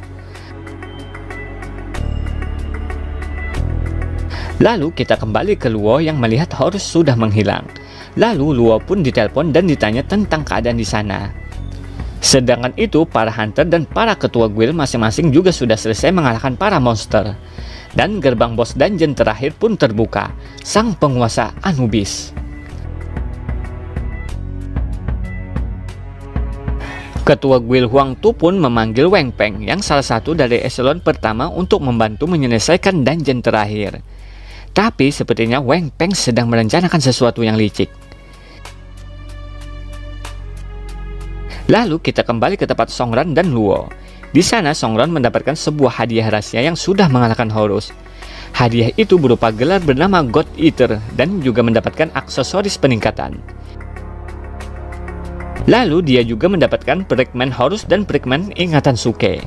Karena Songran ingat perkataan Suke bahwa dia akan memberikan jawaban setelah ini berakhir, Songran pun mengambil fragmen ingatan Suke. Ingatan Suke pun langsung membanjiri kepala Songran. Apakah akhirnya Songran mengetahui kebenaran tentang dunia ini? Sebelumnya, setelah Songran mendapatkan fragmen pecahan tentang ingatan Suke, cerita pun dimulai tentang masa kecilnya Suke yang sudah ditinggal kedua orang tuanya. Dan dia hanya tinggal bersama kakaknya. Sedangkan di sekolah, dia dibully oleh teman-temannya. Singkat cerita, Suke pun memutuskan untuk putus sekolah dan berfokus untuk penelitian. Namun pada akhirnya Suke tidak dapat berbuat banyak untuk mengubah dunia dan menolong orang lain. Dia pun merasa kecewa pada dunia, terutama pada asosiasi hunter. Lalu setelah mendengar kakaknya mati, dia pun kehilangan orang yang selalu mendukungnya, membuatnya kehilangan makna hidup. Suke pun menyalahkan Songran yang satu-satunya masih hidup dan dia pun sangat membenci Songran waktu itu. Setelah itu Suke pun menjelaskan tentang proyek Prometheus yang katanya sebuah penipuan. Dan kenapa dia memiliki kemampuan ataupun semacamnya, dikarenakan gen faktor monster. Mereka para orang gila menyuntikannya pada Suke dan membuatnya seperti orang asing namun luar biasa. Mereka semua mengklaim bahwa tujuan mereka untuk mengubah orang biasa menjadi seorang hunter. Tetapi tujuan sebenarnya adalah ras manusia. Belum sempat menyelesaikan perkataannya, sebuah notifikasi pun muncul. Mode Tria diaktifkan. Bos monster pun muncul di hadapan Songran. Di lain tempat, para hunter pun sedang mengalami kepanikan. Banyak para hunter yang mati. Dan ternyata itu ulah si Wang Peng. Dia membunuh para hunter. Tetapi setelah itu notifikasi juga muncul. Mode trial. Wang Peng pun mengira ini ulah Luo. Dia pun ingin mereset lagi tapi tidak bisa. Dia berasumsi bahwa ini ulah Songran. Pantas saja asosiasi hunter selalu memperhatikannya, ucap Wang Peng. Weng Peng pun mulai tertarik dan ingin membunuh Song Ran dan meninggalkan hunter yang ingin dia bunuh tadi. Di perjalanan dia pun bertemu dengan Luo. Sepertinya akan ada pertarungan antara hunter yang sudah awaken. Tapi sayangnya Sin berpindah ke tempat Song Ran yang sedang berhadapan dengan bos monster. Sang MC kita ini pun mengeluarkan pedangnya dan bersiap untuk menyerang sambil mengingat masa lalunya. "Sekarang aku bertarung demi hak-hak orang lemah," ucap Song Ran sambil mengayunkan pedangnya. Tiba-tiba sang bos pun tertawa dan mengatakan, "Jadi ini jalan huntermu, Song Ran? Aku adalah Ra, dewa asli dari lautan pasir ini, dan aku adalah bos tersembunyi dalam dungeon ini. Namun aku bukanlah musuhmu," ucap Ra sambil memberikan sesuatu ke Song Ran. Ternyata itu adalah Prickman Ra legendaris.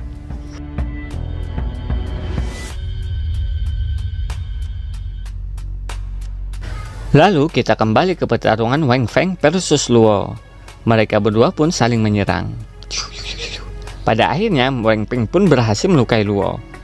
Seperti biasa, tiba-tiba Song Ran datang menghentikan pertarungan. Melihat Song Ran, Weng Feng pun langsung menyerangnya. Tapi dihentikan oleh Luo dengan skillnya. Lalu Luo memerintahkan Song Ran untuk mengalahkan Anubis dan menyelesaikan dungeon Forgotten Sea. "Kaulah satu-satunya harapan kami," ucap Luo. Mendengar itu, Weng Feng pun langsung menyerang Luo dengan cepat dan menebasnya, membuat tangan Luo penggal. Song Ran melihat ke belakang, tapi dia tetap masuk ke dalam dungeon yang telah dipercayakan kepadanya. Sementara itu, di dalam dungeon nampak para hunter kewalahan menghadapi bos Anubis. Ketua Guild Huang Tu pun melihat ada yang masuk ke dalam dungeon, dan rupanya itu Song Ran. Tak menyia-nyiakan kesempatan, Ketua Guild Huang Tu pun memerintahkan pasukannya untuk mundur. Lalu dia merencanakan sesuatu yang sangat licik untuk menyebak Song Ran. Singkat cerita, dia memerintahkan pasukannya untuk menyerang agar kemarahan bos Anubis tertuju pada Song Ran.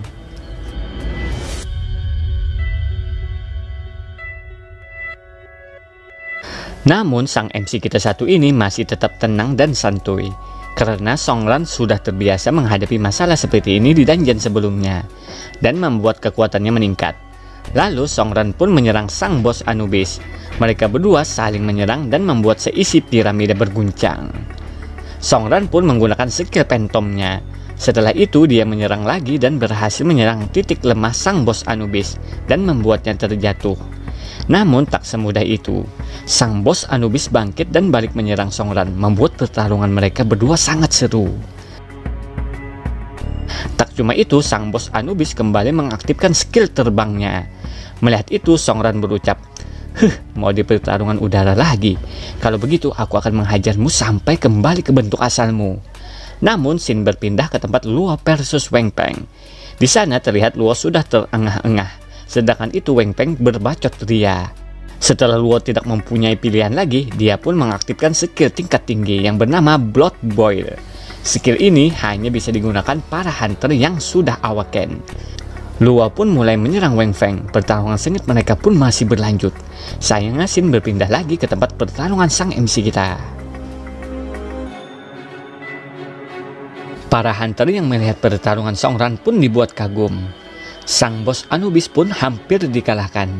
Namun berbeda dengan ketua Guild Huang Tu yang berencana mengambil kill bosnya bila ada kesempatan. Setelah itu sang ketua Guild Huang Tu pun menerobos masuk dan mau menghabisi bos Anubis. Namun sayang seribu sayang, ternyata bos Anubis hanya memprank sang ketua Guild Huang Tu dan menyerang balik, membuat sang ketua Guild Huang Tu tertusuk senjata milik sang bos Anubis. Setelah itu cahaya pun muncul dan memasuki piramida. Lalu muncullah notifikasi, tahap akhir perubahan Anubis diaktifkan. Melihat itu, para hunter pun berlarian untuk menyelamatkan nyawa mereka. Namun berbeda dengan sang MC kita satu ini, Song Ran pun mengaktifkan sebuah skill yang diberikan oleh Dewa Ra sebelumnya. Sedikit flashback, sang Dewa Ra pun mempercayakan ke Song Ran untuk mengakhiri pertarungan ini, karena Song Ran sudah mengukuhkan jalan hunternya. Sebelum sang Dewa Ra menghilang, dia pun memperkenalkan nama dia yang sebenarnya, yaitu Mercury. Skill pun diaktifkan.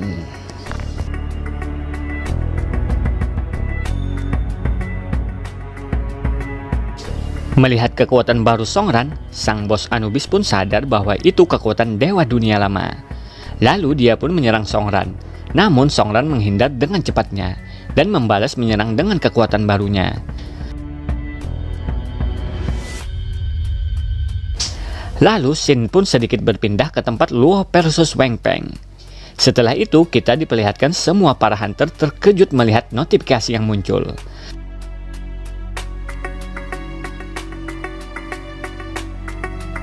Akhirnya sang MC kita berhasil menyelesaikan dungeon Forgotten Sea.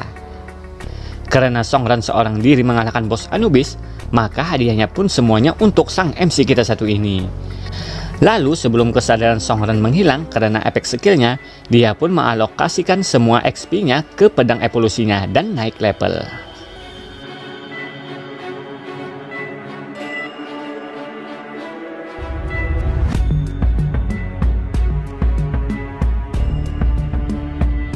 Setelah itu, semua para hunter pun keluar dari dungeon Forgotten Sea. Begitu juga dengan Songran. Songran pun memanggil Xiaobai. "Berikan inti penyegelan ini kepada," ucap Songran yang langsung pingsan di pangkuan Xiaobai.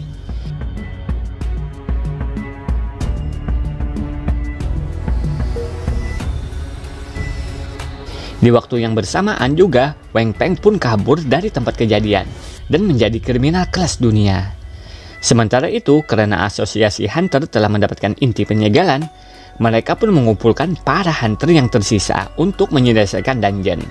Tapi ternyata di antara para hunter juga ada pengkhianat lainnya dan berujung kegagalan. Setelah itu, kota H pun hancur akibat para monster yang berkeliaran. Tetapi ada seorang pria ke portal dungeon dan menyelesaikan dungeon seorang diri dan mengakhiri bencana tersebut. Lalu 3 bulan kemudian di kota S yang baru, tepatnya di rumah sakit, Songran akhirnya bangun dari komanya selama 3 bulan. Di situ pun ada Xiaobai dan Yiyang yang menjenguk. Mereka pun menjelaskan selama Songran koma, kota H sudah hancur. Mendengar itu, Songran pun sedikit terkejut. Lalu tiba-tiba Tuan Liu dari Asosiasi Hunter datang mengabarkan bahwa Ketua Zhao Jingyang ingin menemuinya dan ingin membicarakan sesuatu dengan Songran setelah dia sadar.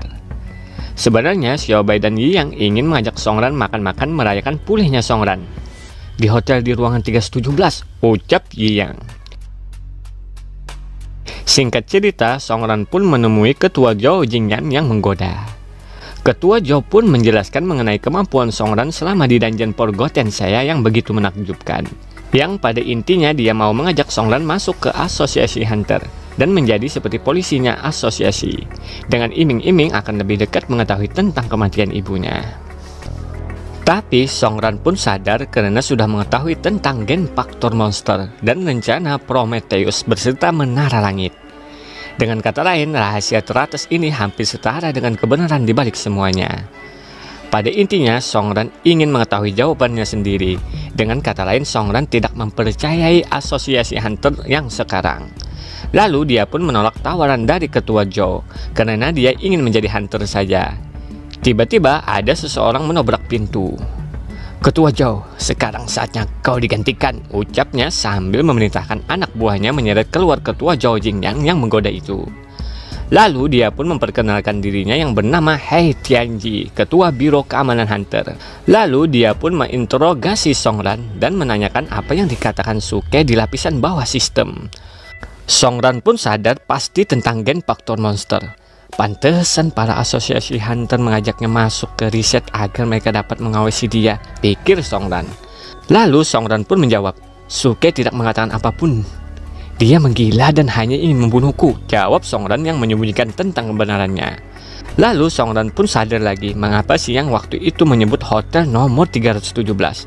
Ternyata kalau dibaca terbalik memiliki arti kebohongan. Lalu mereka menanyakan lagi tentang skill yang digunakan Songran karena ada saksi yang melihat.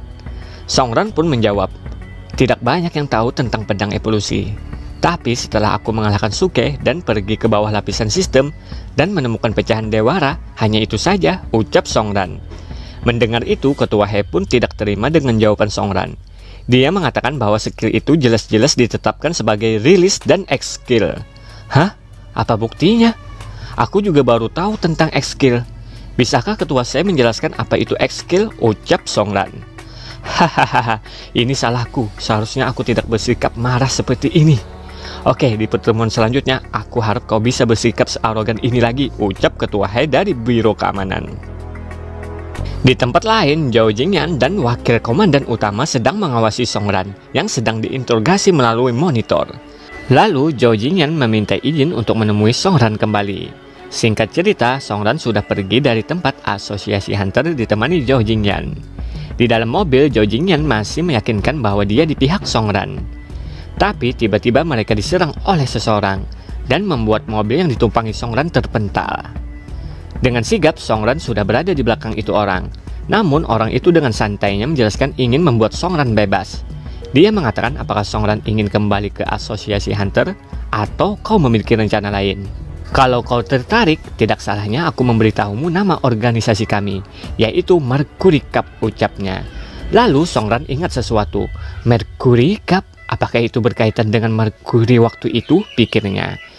Tiba-tiba Zhao Jingyan yang sedang terluka ingin mengatakan sesuatu kepada Song Ran. Dia mengatakan bahwa ibunya Song Ran telah dibunuh oleh ayahnya sendiri.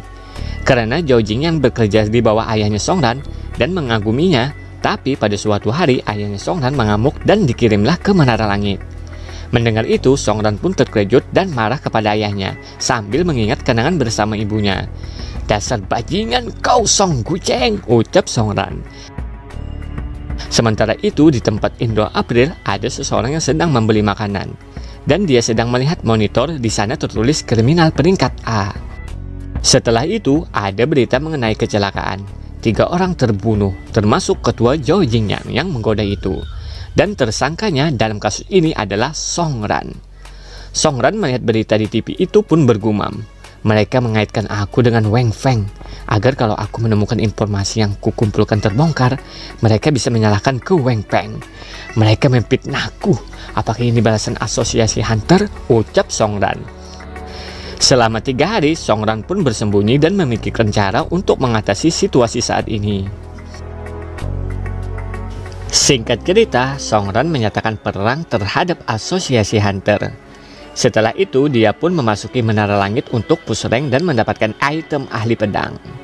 Tiba-tiba, Doris sang pemandu datang dan menjelaskan ke Song Ran bahwa asosiasi Hunter sudah tahu bahwa Song Ran meretas Menara Langit. Dan dia menyarankan push rank Song Ran dilanjutkan di lain waktu saja. Sambil Doris pun membukakan portal. Lalu Song Ran pun memasukinya dan pergi. Setelah itu, Doris pun sedang menginterogasi monster di sana. Sang monster di sana memanggil Doris manajer. Singkat cerita, Doris pun mereset. Lalu kita kembali ke tempatnya Song Ran yang sedang dikepung anggota resetter. Mereka pun menyerang Song Ran yang mereka anggap sudah melanggar wewenang. Tapi dengan mudah Song Ran ngebantai para resetter. Di tempat lain, Xian dan Sun Wu sedang membicarakan tentang keadaan Song Ran. Tiba-tiba ada yang mengetuk pintu. Dan ternyata itu Song Ran yang baru mereka bicarakan. Singkat cerita, mereka pun membicarakan tentang masalah asosiasi Hunter dan masalah gen faktor monster. Lalu mereka pun merencanakan masalah ke depannya. Tiba-tiba, Xian mendapatkan pesan. Setelah itu, Song Ran menuju tempat yang ada di pesan itu. Ternyata dia sudah ditunggu seseorang bernama Qi Xiyuan. "Kenapa kau ada di sini?" tanya Song Ran. "Untuk membunuhmu lah," jawab Xiyuan. Mereka pun saling menyerang dan pada akhirnya Song Ran lebih unggul. Lalu Song Ran pun ingin menghabisinya. Tapi sayang Xiyuan menggunakan pelindung. "Ternyata kau benar-benar ingin membunuhku. Kau lulus," ucap Xiyuan. Singkat cerita, Xiyuan mengajak Song Ran ke tempat khusus bernama tempat pengasingan. Karena dia dan Song Ran tidak ada tempat lagi di masyarakat. Dan juga tujuan Xiyuan hanya untuk membunuh Wang Feng yang telah ngebantai semua anggota guildnya. Setelah itu, mereka berdua kembali ke tempat Yang dan Sun Wu untuk membahas mengenai Song Ran yang akan membantu Xiyuan balas dendam ke Wang Feng. Dan juga minta bantuan ke Sun Wu untuk membuatkan mereka identitas palsu. Singkat cerita, Song Ran dan Xiyuan berangkat menggunakan mobil. Di sana diperlihatkan Song Ran menonton live streamingan Xiaobai. Lalu Xiyuan menjelaskan mengenai tanah pengasingan. Cerita dimulai dulu saat para monster muncul. Umat manusia terjerumus dalam era tergelap. Tapi semenjak para hunter muncul, para pemerintah di berbagai negara bisa melawan balik. Area A, Amerika, area B untuk Eropa, dan area C untuk Asia. Mereka pun bersatu. Ketiga wilayah ini memiliki aliansi hunter sebagai inti mereka. Mereka saling bekerja sama dan juga saling mandiri. Tapi tiga wilayah ini tidak sebanding dengan seluruh dunia. Masih ada tanah-tanah liar di luar mereka. Sebab itulah tanah pengasingan ini jadi surga bagi para buangan. Tapi ada juga orang-orang kuat membuat perusahaan. Di sana juga mereka menukar barang, teknologi, dan tenaga kerja dengan tiga wilayah besar dan juga pasar gelap. Para tiga wilayah besar hanya menutup mata akan hal itu. Tempat itulah yang akan kita tuju. Dan ucapkanlah selamat tinggal untuk masa lalumu dari sekarang. Karena kita tidak bisa kembali lagi, ucap si Yuan panjang lebar. Mendengar itu, Songran berucap sambil mengirim 15 roket besar ke lab streamingnya Xiaobai. Aku adalah aku. Masa lalu adalah bagian dari diriku. Aku tidak akan mengatakan selamat tinggal pada masa laluku, ucap Songran. Xiaobai dalam live streamingnya mengucapkan terima kasih pada penonton anonim yang mengirimkan 15 roket besar. Padahal kan itu Songran. Lalu Songran melanjutkan perkataannya. Terlebih lagi suatu hari aku akan mendapatkan kembali semua yang menjadi milikku. Mereka berdua pun akhirnya sampai di perbatasan dan melalui pemeriksaan. Dari kejauhan ada seorang perempuan yang masuk diam-diam ke mobil Songran dan si Yuan. 15 menit kemudian akhirnya mereka berdua lolos dari pemeriksaan yang awalnya dicurigai. Dan ternyata di balik lolosnya mereka ada sangkut pautnya dengan Tuan Trader. Setelah itu Songran dan si Yuan melanjutkan perjalanannya. Tapi mereka sudah lama sadar bahwa ada wanita cantik menyusup di mobil mereka. Tetapi sang wanita itu pun mengancam dengan granat. Kalau dia tidak diantarkan ke kota Ruger, mereka akan mati bersama. Mendengar itu, Songran dan si Yuan santuy-santuy saja. Tiba-tiba mobil mereka dihentikan oleh para perampok. Perampok itu pun melihat ada wanita cantik di dalam mobil dan mengancam untuk menyerahkan uangnya. Sang wanita cantik itu pun menyerahkan granat. Boom! Terjadilah ledakan. Lalu mereka pun keluar dari mobil. Sang wanita cantik itu pun menanyakan ke para perampok. Di perbatasan benteng kota Ruger, mana mungkin ada perampok karena aktivitas aliansi lebih tinggi kecuali kalian ada motif lain, ucapnya. Hai Nona, kau cukup cerdas, tapi saat kau mati kau takkan bingung lagi, ucap salah satu perampok. Mereka pun siap untuk menyerang sang wanita cantik ini. Tapi tak disangka-sangka sang wanita cantik ini juga seorang hunter, sambil dia mengeluarkan senjatanya. Melihat itu membuat Songran dan si Yuan terkejut dengan muka kocaknya. Lalu para perampok pun menyerang si wanita cantik. Tapi dengan mudah dikalahkan dengan bantuan si Yuan yang tidak ingin hanya melihat seorang wanita cantik bertarung sendirian. Setelah itu si wanita cantik ini pun memperkenalkan dirinya. Dia bernama Selway, seorang libertarian. Libertarian? Apa itu? Tanya si Yuan. Banyak yang percaya bahwa inti dari tanah pengasingan adalah keuntungan dan Darwinisme sosial primitif. Sedangkan aku percaya bahwa inti tanah pengasingan ini adalah kebebasan. Itulah mengapa aku diidentifikasikan sebagai libertarian, jawab Selway. Jadi kenapa kau menyusup ke mobil kami padahal kan kau sangat kuat, tanya Songran. Itu karena aku tidak mempunyai izin untuk lewat ke tempat masyarakat yang beradab dan juga aku ingin membeli hal kecil di tempat itu. Singkat cerita, mereka bertiga pun telah sampai di kota Ruger. Tepatnya mereka memasuki sebuah bar. Ternyata ada seorang gadis sedang memanggil Selway, "Kakak." Lalu dia memeluknya. Selway pun langsung memberikan hadiah ulang tahun untuk gadis itu. Ternyata Selway jauh-jauh datang untuk memberi hadiah. Setelah itu Songran mencari seorang informan dari Deacon Lake Corporation. Lalu seseorang menghampiri Songran. "Jadi kalian yang dikirim oleh Sung Wu ya?" ucapnya. Dia pun meminta maaf atas keterlambatannya dan mempersilahkan untuk duduk dan bicara. Tapi tiba-tiba datang seorang dengan pasukannya. Deacon Lake Corporation, tempat ini sudah dikepung. Kalau kalian tidak menyerahkan informannya, maka kalian semua akan mati, ucapnya. Mendengar itu, yang punya bar menghampiri dan mengajak bicara dengan baik-baik, tapi malah ditendang. Melihat ayahnya ditendang, gadis yang diberi hadiah oleh Selway pun tidak tinggal diam dan menghampiri. Tapi dia juga malah ditendang. Dan hadiahnya pun terjatuh, lalu dihancurkan oleh ketua tentara bayaran itu. Melihat itu, dengan secepat kilat, Songran mengebantai semuanya. "Ku dengar orang sepertimu pergi ke neraka setelah mereka mati," ucap Songran sambil menusuknya. Setelah itu, Songran menghampiri gadis yang hadiahnya sudah dihancurkan. Sang gadis pun berucap, apakah dia tidak pantas mendapatkan hadiah itu? "Tentu saja tidak, kau pantas mendapatkannya. Tapi soal itu aku minta maaf. Di ulang tahun berikutnya, aku akan memberikanmu hadiah lebih bagus lagi, ucap Songran sambil tangannya digenggam gadis itu. Setelah itu, Songran CS berkumpul dan membicarakan sesuatu. Setelah sang informan melihat kekuatan Songran, dia pun mau menjelaskan sesuatu. Tapi sebelum itu dia meminta bantuan yang tidak masuk akal, yaitu membersihkan labirin Minotaur. Singkat cerita, mereka semua pun sudah berada di portal dungeon labirin Minotaur. Tanpa basa-basi, Songran pun masuk sendirian, membuat sang informan terkejut melihatnya. Hah? Apakah yang akan terjadi? Setelah Songran memasuki dungeon labirin Minotaur, dengan santuinya dia berjalan. Karena menurutnya selama dia ingat pernah di mana dia berada, maka dia akan menggambar peta labirin di dalam pikirannya. Untuk itu, kalau nanti Songran mau keluar, dia tidak akan kesulitan. Tiba-tiba monster muncul dan menyerang Songran, tapi dengan mudah dikalahkannya. Songran pun berpikir, kenapa dia tidak gunakan saja dungeon ini sebagai latihan untuk meningkatkan skill menghindar. Namun setelah itu notifikasi muncul, dungeon mulai berevolusi.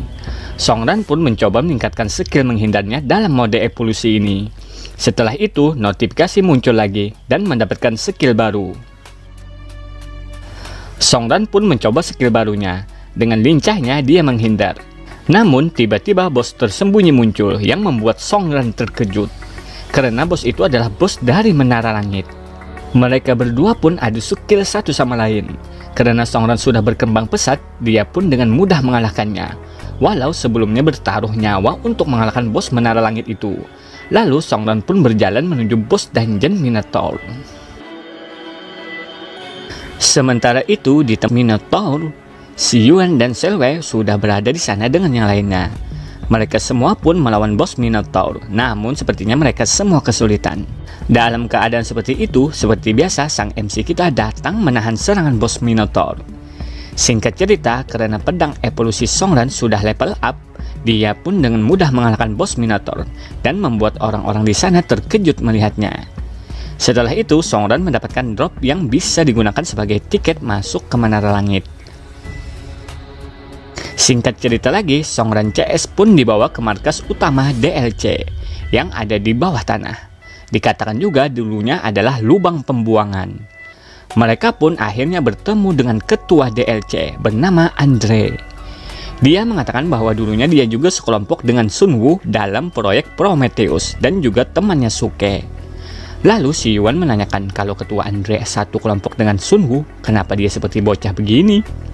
Ketua Andre pun menjawab tubuhnya masih bocah begini karena efek samping dari gen faktor monster, makanya pertumbuhannya berhenti berkembang. Setelah itu, Songran pun menetap di DLC, lalu dia pun mandi. Selesai mandi, ternyata Selway menunggunya untuk menumpang mandi. Dalam keadaan itu, mereka berdua pun membahas tujuan mereka masing-masing, agar kedepannya saling ngebantu. Lalu Songran pun mengungkapkan tujuannya.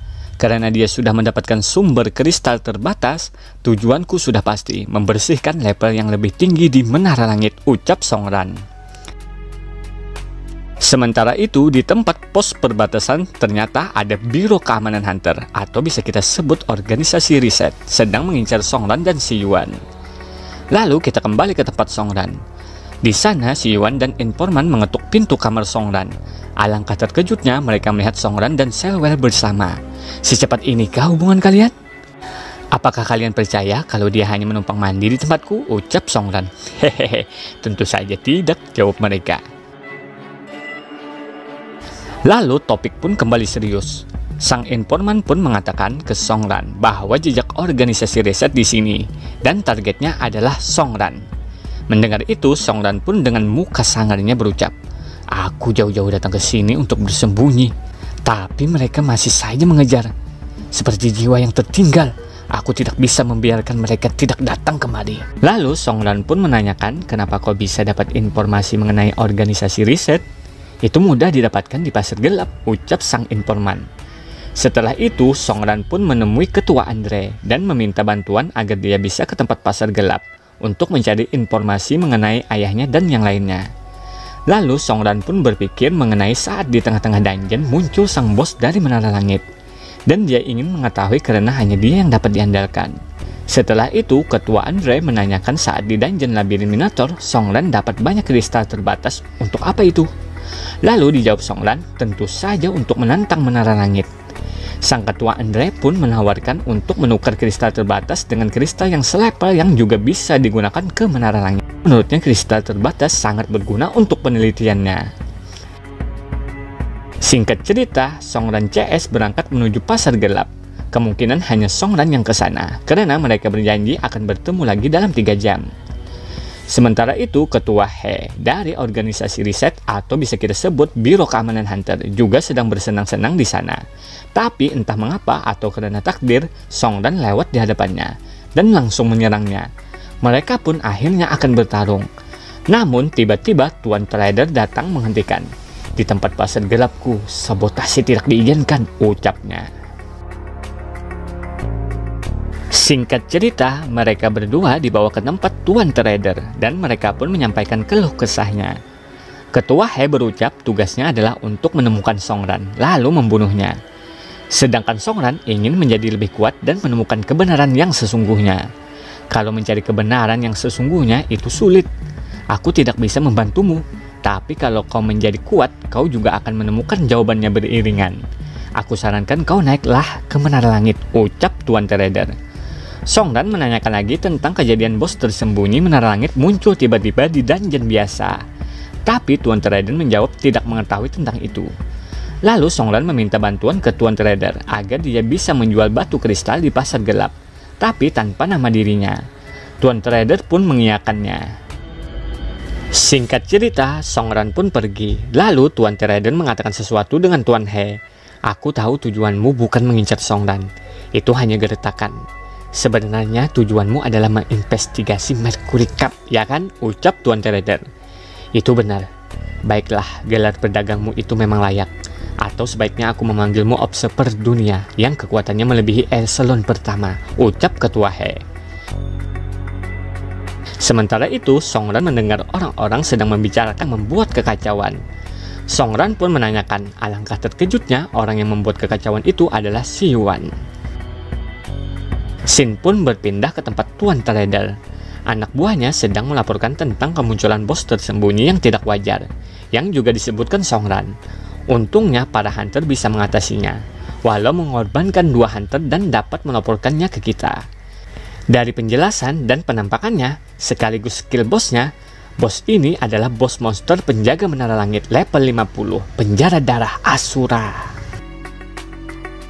Sementara itu, di tempat sebuah penelitian, ada seseorang yang sedang mengamuk. Lalu ada seseorang yang menyuntikkan cairan dan membuatnya tenang. Orang itu bernama Tuan Bai. Tuan Bai pun memanggil asistennya bernama Ana dan memerintahkan bawahnya untuk mensuplai lebih banyak lagi kristal. Lalu Tuan Bai berucap, masa depan ras manusia adalah yang terpenting bagi kita. Lalu Sin pun berpindah ke menara pusat level 21. Di sana kita melihat Si Yuan sedang bertarung melawan sang pemuda kaya, putra tertua dari perusahaan Zhou, bernama Zhou Xipeng. Sepertinya pertarungan mereka disebabkan oleh asmara. Songran yang melihat hanya menampakkan muka yang bingung. Singkat cerita, Si Yuan dengan mudah mengalahkannya. Dan karena ini pertarungan hidup dan mati, Si Yuan ingin menghabisi Zhou Xipeng, namun dihentikan Silwei. Lalu Songran, Si Yuan, dan Silwei pun ingin pergi meninggalkan tempat itu. Tapi tiba-tiba mereka dicegat oleh anggota perusahaan Zhou. Songran pun ingin menghabisi mereka. Tapi Silwei berucap, biar aku yang mengurusnya.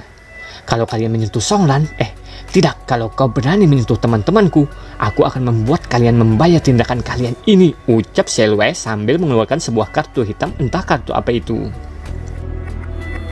Setelah itu, Songran CS pun mau pergi. Tapi Zhou Xipeng tidak terima akan hal itu, karena dia sangat menyukai Silwei. Silwei pun berucap, aku yang dulu bukanlah yang sekarang. Lalu Zhou Xipeng menantang Si Yuan lagi kalau dia bertemu di kemudian hari. Gaslah, aku bersedia melawanmu lagi, kapanpun itu. Ingat baik-baik bocah yang sedang dimabuk cinta, jawab Si Yuan. 3 hari kemudian, sang informan pun menyampaikan bahwa batu kristal milik Songran pun berhasil dibeli oleh seseorang. Songran dan Si Yuan pun segera menuju ke tempat pertemuan orang yang akan membeli kristalnya. Singkat cerita, orang itu pun datang dan ternyata itu Zhou Xipeng. Si Yuan pun langsung menghampirinya dan mencekiknya. Namun tiba-tiba ada seseorang menggunakan topeng menyerangnya, tapi dengan sigap Songran menghalaunya. Lalu Songran pun memerintahkan Siwan untuk melawan orang bertopeng itu. Setelah itu Songran menganalisa keadaan dan menyadari semuanya. Aku akan mengungkapkan identitasnya, tapi kalau aku mengungkapkannya, situasinya akan menjadi lebih buruk, ucap Songran. Mendengar itu, orang bertopeng itu pun pergi. Lalu Siwan menanyakan ke Songran, "Kau tahu siapa dia? Cepat katakan," tanya Siwan. Maaf, itu rahasia," jawab Songran. Setelah itu mereka kembali ke markas DLC, tepatnya di ruang interogasi. Songran CS pun sedang menginterogasi Zhou Xipeng, namun dia tidak membocorkan sedikit pun informasi apapun, karena dia juga mempunyai sesuatu untuk dilindungi. Mendengar itu, Songran CS pun mau pergi dan meninggalkannya. Tapi Zhou Xipeng bersikeras tidak ingin di sini, dan ternyata dia ingin bertemu Silwei. Hedeh, bucinnya kambuh lagi nih. Setelah itu, Silwei mendatangi Zhou Xipeng. Zhou Xipeng pun bercerita mengenai masa lalunya bersama Silwei. Silwei pun mengatakan masa lalu biarlah menjadi masa lalu. Jadi intinya kenapa kau bisa kemari, ucap Silwei. Yang membuatku datang kemari adalah perusahaan SR yang kau tinggalkan 7 tahun yang lalu, ucap Zhou Xipeng. Sementara itu, Songran dan Siwan berbicara mengenai masalah Silwei. Lalu Songran mengatakan, "Aku yakin Silwei dapat mengatasi masalahnya. Jadi kita tidak usah ikut campur." Lalu Siwan menanyakan tentang orang yang bertopeng kemarin. Songran menjawab kalau sudah waktunya tepat, aku akan mengatakannya. Membuat Siwan kesal mendengarnya. Dalam pikiran Songran, aku tidak bisa mengatakan padamu bahwa orang bertopeng kemarin adalah Wang Feng. Songran pun memikirkan apa mungkin Wang Feng adalah bagian dari Mercury Cave. Mereka tidak membunuhku. Mungkin karena ada alasan atau tindakanku selama ini sudah mereka perkirakan, pikir Songran. Songran pun tidak tinggal diam dan ingin bertindak. Sementara itu di tempat Silwei dan Zhou Xipeng, Silwei pun sudah mengetahui sebenarnya. Lalu mau bertindak dan memerintahkan Zhou Xipeng mengaktifkan kekuatan militer yang ada di bawah kendalinya dan ikut dengan dia ke perusahaan SR. "Tunggu, apa yang ingin kau lakukan?" tanya Zhou Xipeng. "Aku ingin melihat para tua bangka itu mengubah perusahaannya setelah kematian ayahku," jawab Silwei. Mendengar itu, Zhou Xipeng ingin berhenti menyukai Silwei. Malah sepertinya makin menyukainya karena sifat yang dulu Zhou Xipeng suka dari Silwei tidak berubah. Sementara itu di perusahaan SR, ternyata memang benar ayahnya Zhou Xipeng sedang ditahan. Di sana ada pemimpin perusahaan SR bernama Keldaro dan di sana juga ada Tuan Bai. Mereka pun menginterogasi ayahnya Zhou Xipeng. Namun tiba-tiba Wang Feng datang dan memberitahukan bahwa Zhou Xipeng berada di tangan Songran CS. Mendengar itu, ayahnya Zhou Xipeng mengatakan kalau perlu sesuatu datanglah padaku. Aku mohon lindungi putraku. Hah, datang padamu? Tujuan Mercury Cup itu sangatlah agung. Kalau tanah pengasingan ini adalah papan caturnya, maka kalian para raja-raja adalah bidaknya. Dan tujuan agung ini tidak bisa ditoleransi kesalahan. Hanya satu kemungkinan, kita harus menaruh usaha semua kita. Jadi biarkan kami memberikan dorongan untuk Songran, ucap Tuan Bai sambil memenggal kepala ayahnya Zhou Xipeng. Lalu memerintahkan Wang Feng mengantarkannya ke perusahaan Zhou dan juga memerintahkan Keldaro untuk mempersiapkan peperangan karena peperangan akan segera dimulai.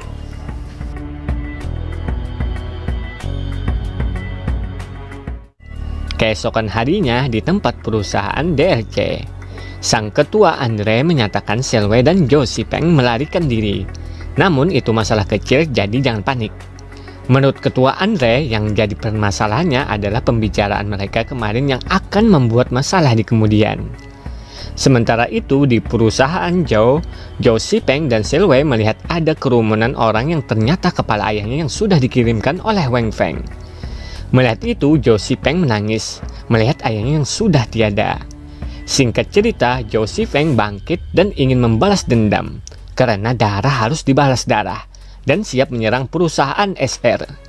Zhou Xipeng pun menghampiri Silwei dan mengatakan kau bisa bertindak sesuai dengan rencanamu, ucapnya.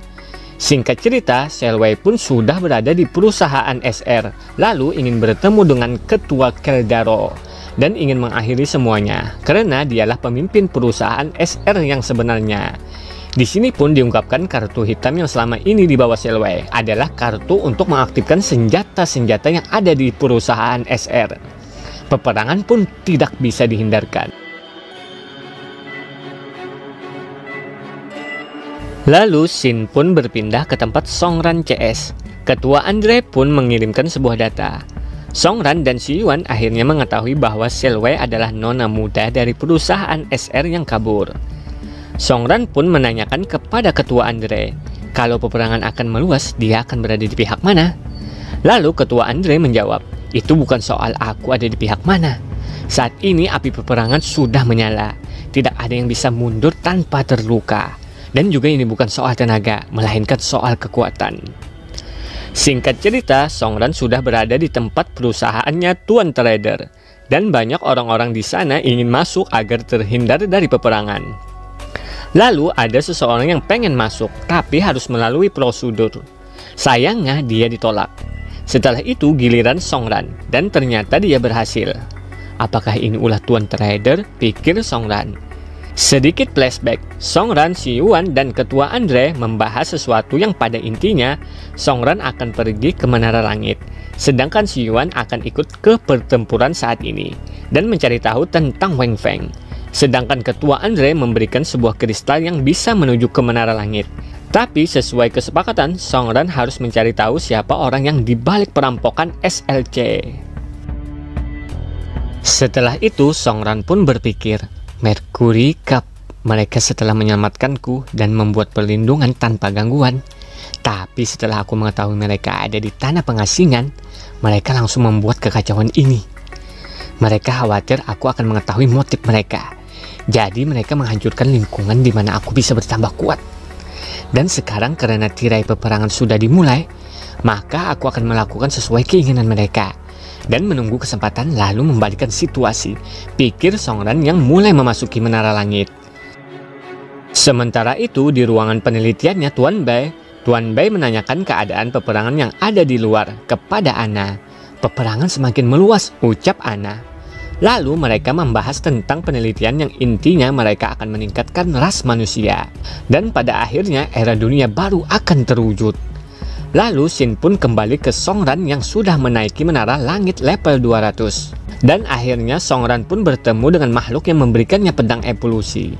Aku tak menyangka kau akan sampai ke titik ini, wahai putraku, ucap makhluk itu, yang ternyata ayahnya Songran. Mendengar itu, Songran pun tak menyangka bahwa monster ini adalah ayahnya. Namun meski itu ayahnya, itu hanyalah masa lalu, dan sekarang dia adalah monster. Dan satu-satunya cara mengatasi monster adalah dengan membunuhnya. Kalau aku mengalahkannya, maka aku akan mendapatkan jawaban yang selama ini kucari dan menggali keluar sesuatu yang bernama kehampaan, ucap Songran sambil mulai menyerang. Rupanya kau bukan lagi anak kecil yang lucu dan penakut seperti di masa lalu. Namun kau masih belum bisa mengalahkanku. Kau lupa bahwa akulah yang memberikan kekuatan itu padamu. Dan aku juga bisa mengambil semuanya termasuk nyawamu, ucap ayahnya Songran. Mereka berdua pun saling menyerang. Lalu Songran pun terkena serangan ayahnya tepat di tengah dadanya, membuatnya memuntahkan darah. Lalu ayahnya Songran pun mengatakan, hanya orang yang berada di puncaklah yang dapat melihat dunia dengan pandangan yang berbeda. Lalu ayahnya Songran lanjut mengatakan, dia cukup puas dengan waktu yang dia habiskan bersama. Namun dia menyadari faktor monster adalah virus yang dibawa oleh manusia itu sendiri, membuat dia kuat dan dapat merubah dunia. Tapi ibunya Songran mencoba menghentikan ayahnya. Jadi kau membunuhnya. Dia adalah ibu terbaik di dunia ini, ucap Songran. Dulu kau adalah idolaku, tapi sekarang kau adalah seorang monster dan membangunkanku dari mimpi-mimpiku. Apa kau tahu bagaimana kehidupanku tanpa keluarga? Ucap Songran lagi. Kita pun diperlihatkan masa lalu Songran yang begitu menyedihkan. Setelah itu Songran pun mulai kehilangan kesadarannya. Namun tiba-tiba Doris muncul, dan ternyata Doris adalah program yang dibuat oleh ayahnya Songran. Dan Doris juga mengaku bahwa dia juga merupakan anaknya. Doris pun bingung kenapa Songran ingin membunuh ayahnya, yang seharusnya lebih berbakti kepada ayah. Lalu ayahnya Songran menanyakan keadaan di luar kepada Doris. Doris pun menjelaskan mereka tidak akan menentang kehendak Mercury Cup, karena Mercury Cup adalah memperbaiki dunia. Lalu Doris lanjut menjelaskan bahwa peperangan semakin meluas. Perusahaan lain yang ada di tanah pengasingan pun ikut terlibat. Sebentar lagi tanah ini akan menjadi titik awal bagi dunia baru. Lalu Doris pun menyerahkan faktor monster ke ayahnya Songran. Selama kau menyatu dengan ini, kau akan memiliki kekuatan monster terkuat dan mereka tidak akan pernah menyerangmu. Songran putraku, aku harap kau akan membuat pilihan yang tepat, ucap ayahnya Songran sambil memasukkan faktor monster ke tubuh Songran. Namun tiba-tiba Tuan Trader muncul. Kau bukan dirimu yang dulu. Kau adalah makhluk yang dibicarakan saudara Song, ucap Tuan Trader. Kalau kau ingin mengubah Songran agar seperti dirimu, aku khawatir kau akan kecewa. Karena tahap ini aku dan saudara Song sudah mengantisipasinya, lanjut Tuan Trader. Lalu kita diperlihatkan masa lalu Tuan Trader dan ayahnya Songran. Mereka pun sepertinya sangat dekat. Ayahnya Songran pun mengatakan bahwa makhluk itu mulai mengambil alih dirinya. Suatu hari pasti dia akan digantikan makhluk itu. Lalu Tuan Trader pun mengatakan, apakah masih ada cara agar menghentikan penyerangan faktor monster terhadap manusia, sekalipun dirimu? Ayahnya Songran pun mengatakan bahwa sifat alami manusia itu rumit, penuh akan kegelapan dan cahaya. Pada akhirnya aku hanyalah manusia biasa, dan juga aku tidak akan bisa kembali ke rumah. Barusan saja aku membunuh istriku sendiri, istri yang sangat kucintai. Singkat cerita, sebelum tubuh ayahnya Songran dikuasai, dia pun menyerahkan batu kebangkitan ke Tuan Trader. Yang intinya kalau nanti makhluk itu mengincar Songran, yang akan membuat Songran menjadi seperti ayahnya, gunakanlah batu kebangkitan itu. Lalu ayahnya Songran pun berterima kasih kepada sahabatnya itu dan memberitahukan bahwa sarung tangan sahabatnya itu selesai dan Tuan Trader akan menjadi hunter yang sangat kuat di kemudian hari. Setelah itu ayahnya Songran pun meninggalkan sambil bergumam, aku sungguh ayah yang buruk. Dan di sini juga kita mengetahui bahwa Tuan Trader selalu mengawasi Songran. Lalu kita kembali ke masa kini. Terlihat Tuan Trader begitu marah dan siap untuk bertarung. Makhluk itu pun memerintahkan Doris untuk mengawasi Tuan Bai agar tidak melakukan kesalahan. Lalu Doris pun pergi. Setelah itu pertarungan antara manusia melawan monster pun tak dapat dihindarkan. Pertarungan mereka pun begitu dahsyat. Namun pada akhirnya Tuan Trader kalah dan terluka parah. Tapi tiba-tiba skill penyembuh tingkat tinggi menyembuhkan Tuan Trader. Misiku telah berakhir di sini, ucap Tuan Trader. Lalu kita pun diperlihatkan sebuah sistem evolusi. Di sana Songran bertemu ayahnya. Ayahnya pun meminta maaf soal ibunya. Sebenarnya bukan dia yang membunuh ibunya, tetapi kegelapan di dalam dirinya lah yang membunuh ibunya yang disebut faktor monster. Songran pun percaya bahwa bukan ayahnya yang membunuh ibunya. Lalu ayahnya meminta maaf lagi karena tidak bisa menjadi ayah yang baik. Lalu Songran pun menangis. Setelah itu Songran membulatkan tekadnya dan memilih jalannya sendiri. Cahaya pun muncul, sekaligus notifikasi juga muncul.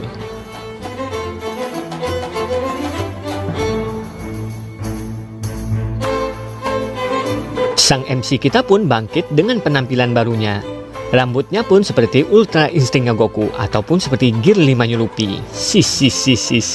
Mereka berdua pun mulai bertarung, sekaligus sedikit adu bacot. Mulai sekarang perlawananmu akan sia-sia, ucap Tuan Trader. Apa yang kau bicarakan? Jangan khawatir, setelah aku membunuhnya, aku juga akan membunuhmu, ucap makhluk yang merasuki tubuh ayahnya Songran. Hei, seharusnya kau kabur dengan cepat. Tapi sudah terlambat, lanjut Tuan Trader lagi. Lalu Songran pun menggunakan senjata dan mulai menyerang menggunakan skill barunya.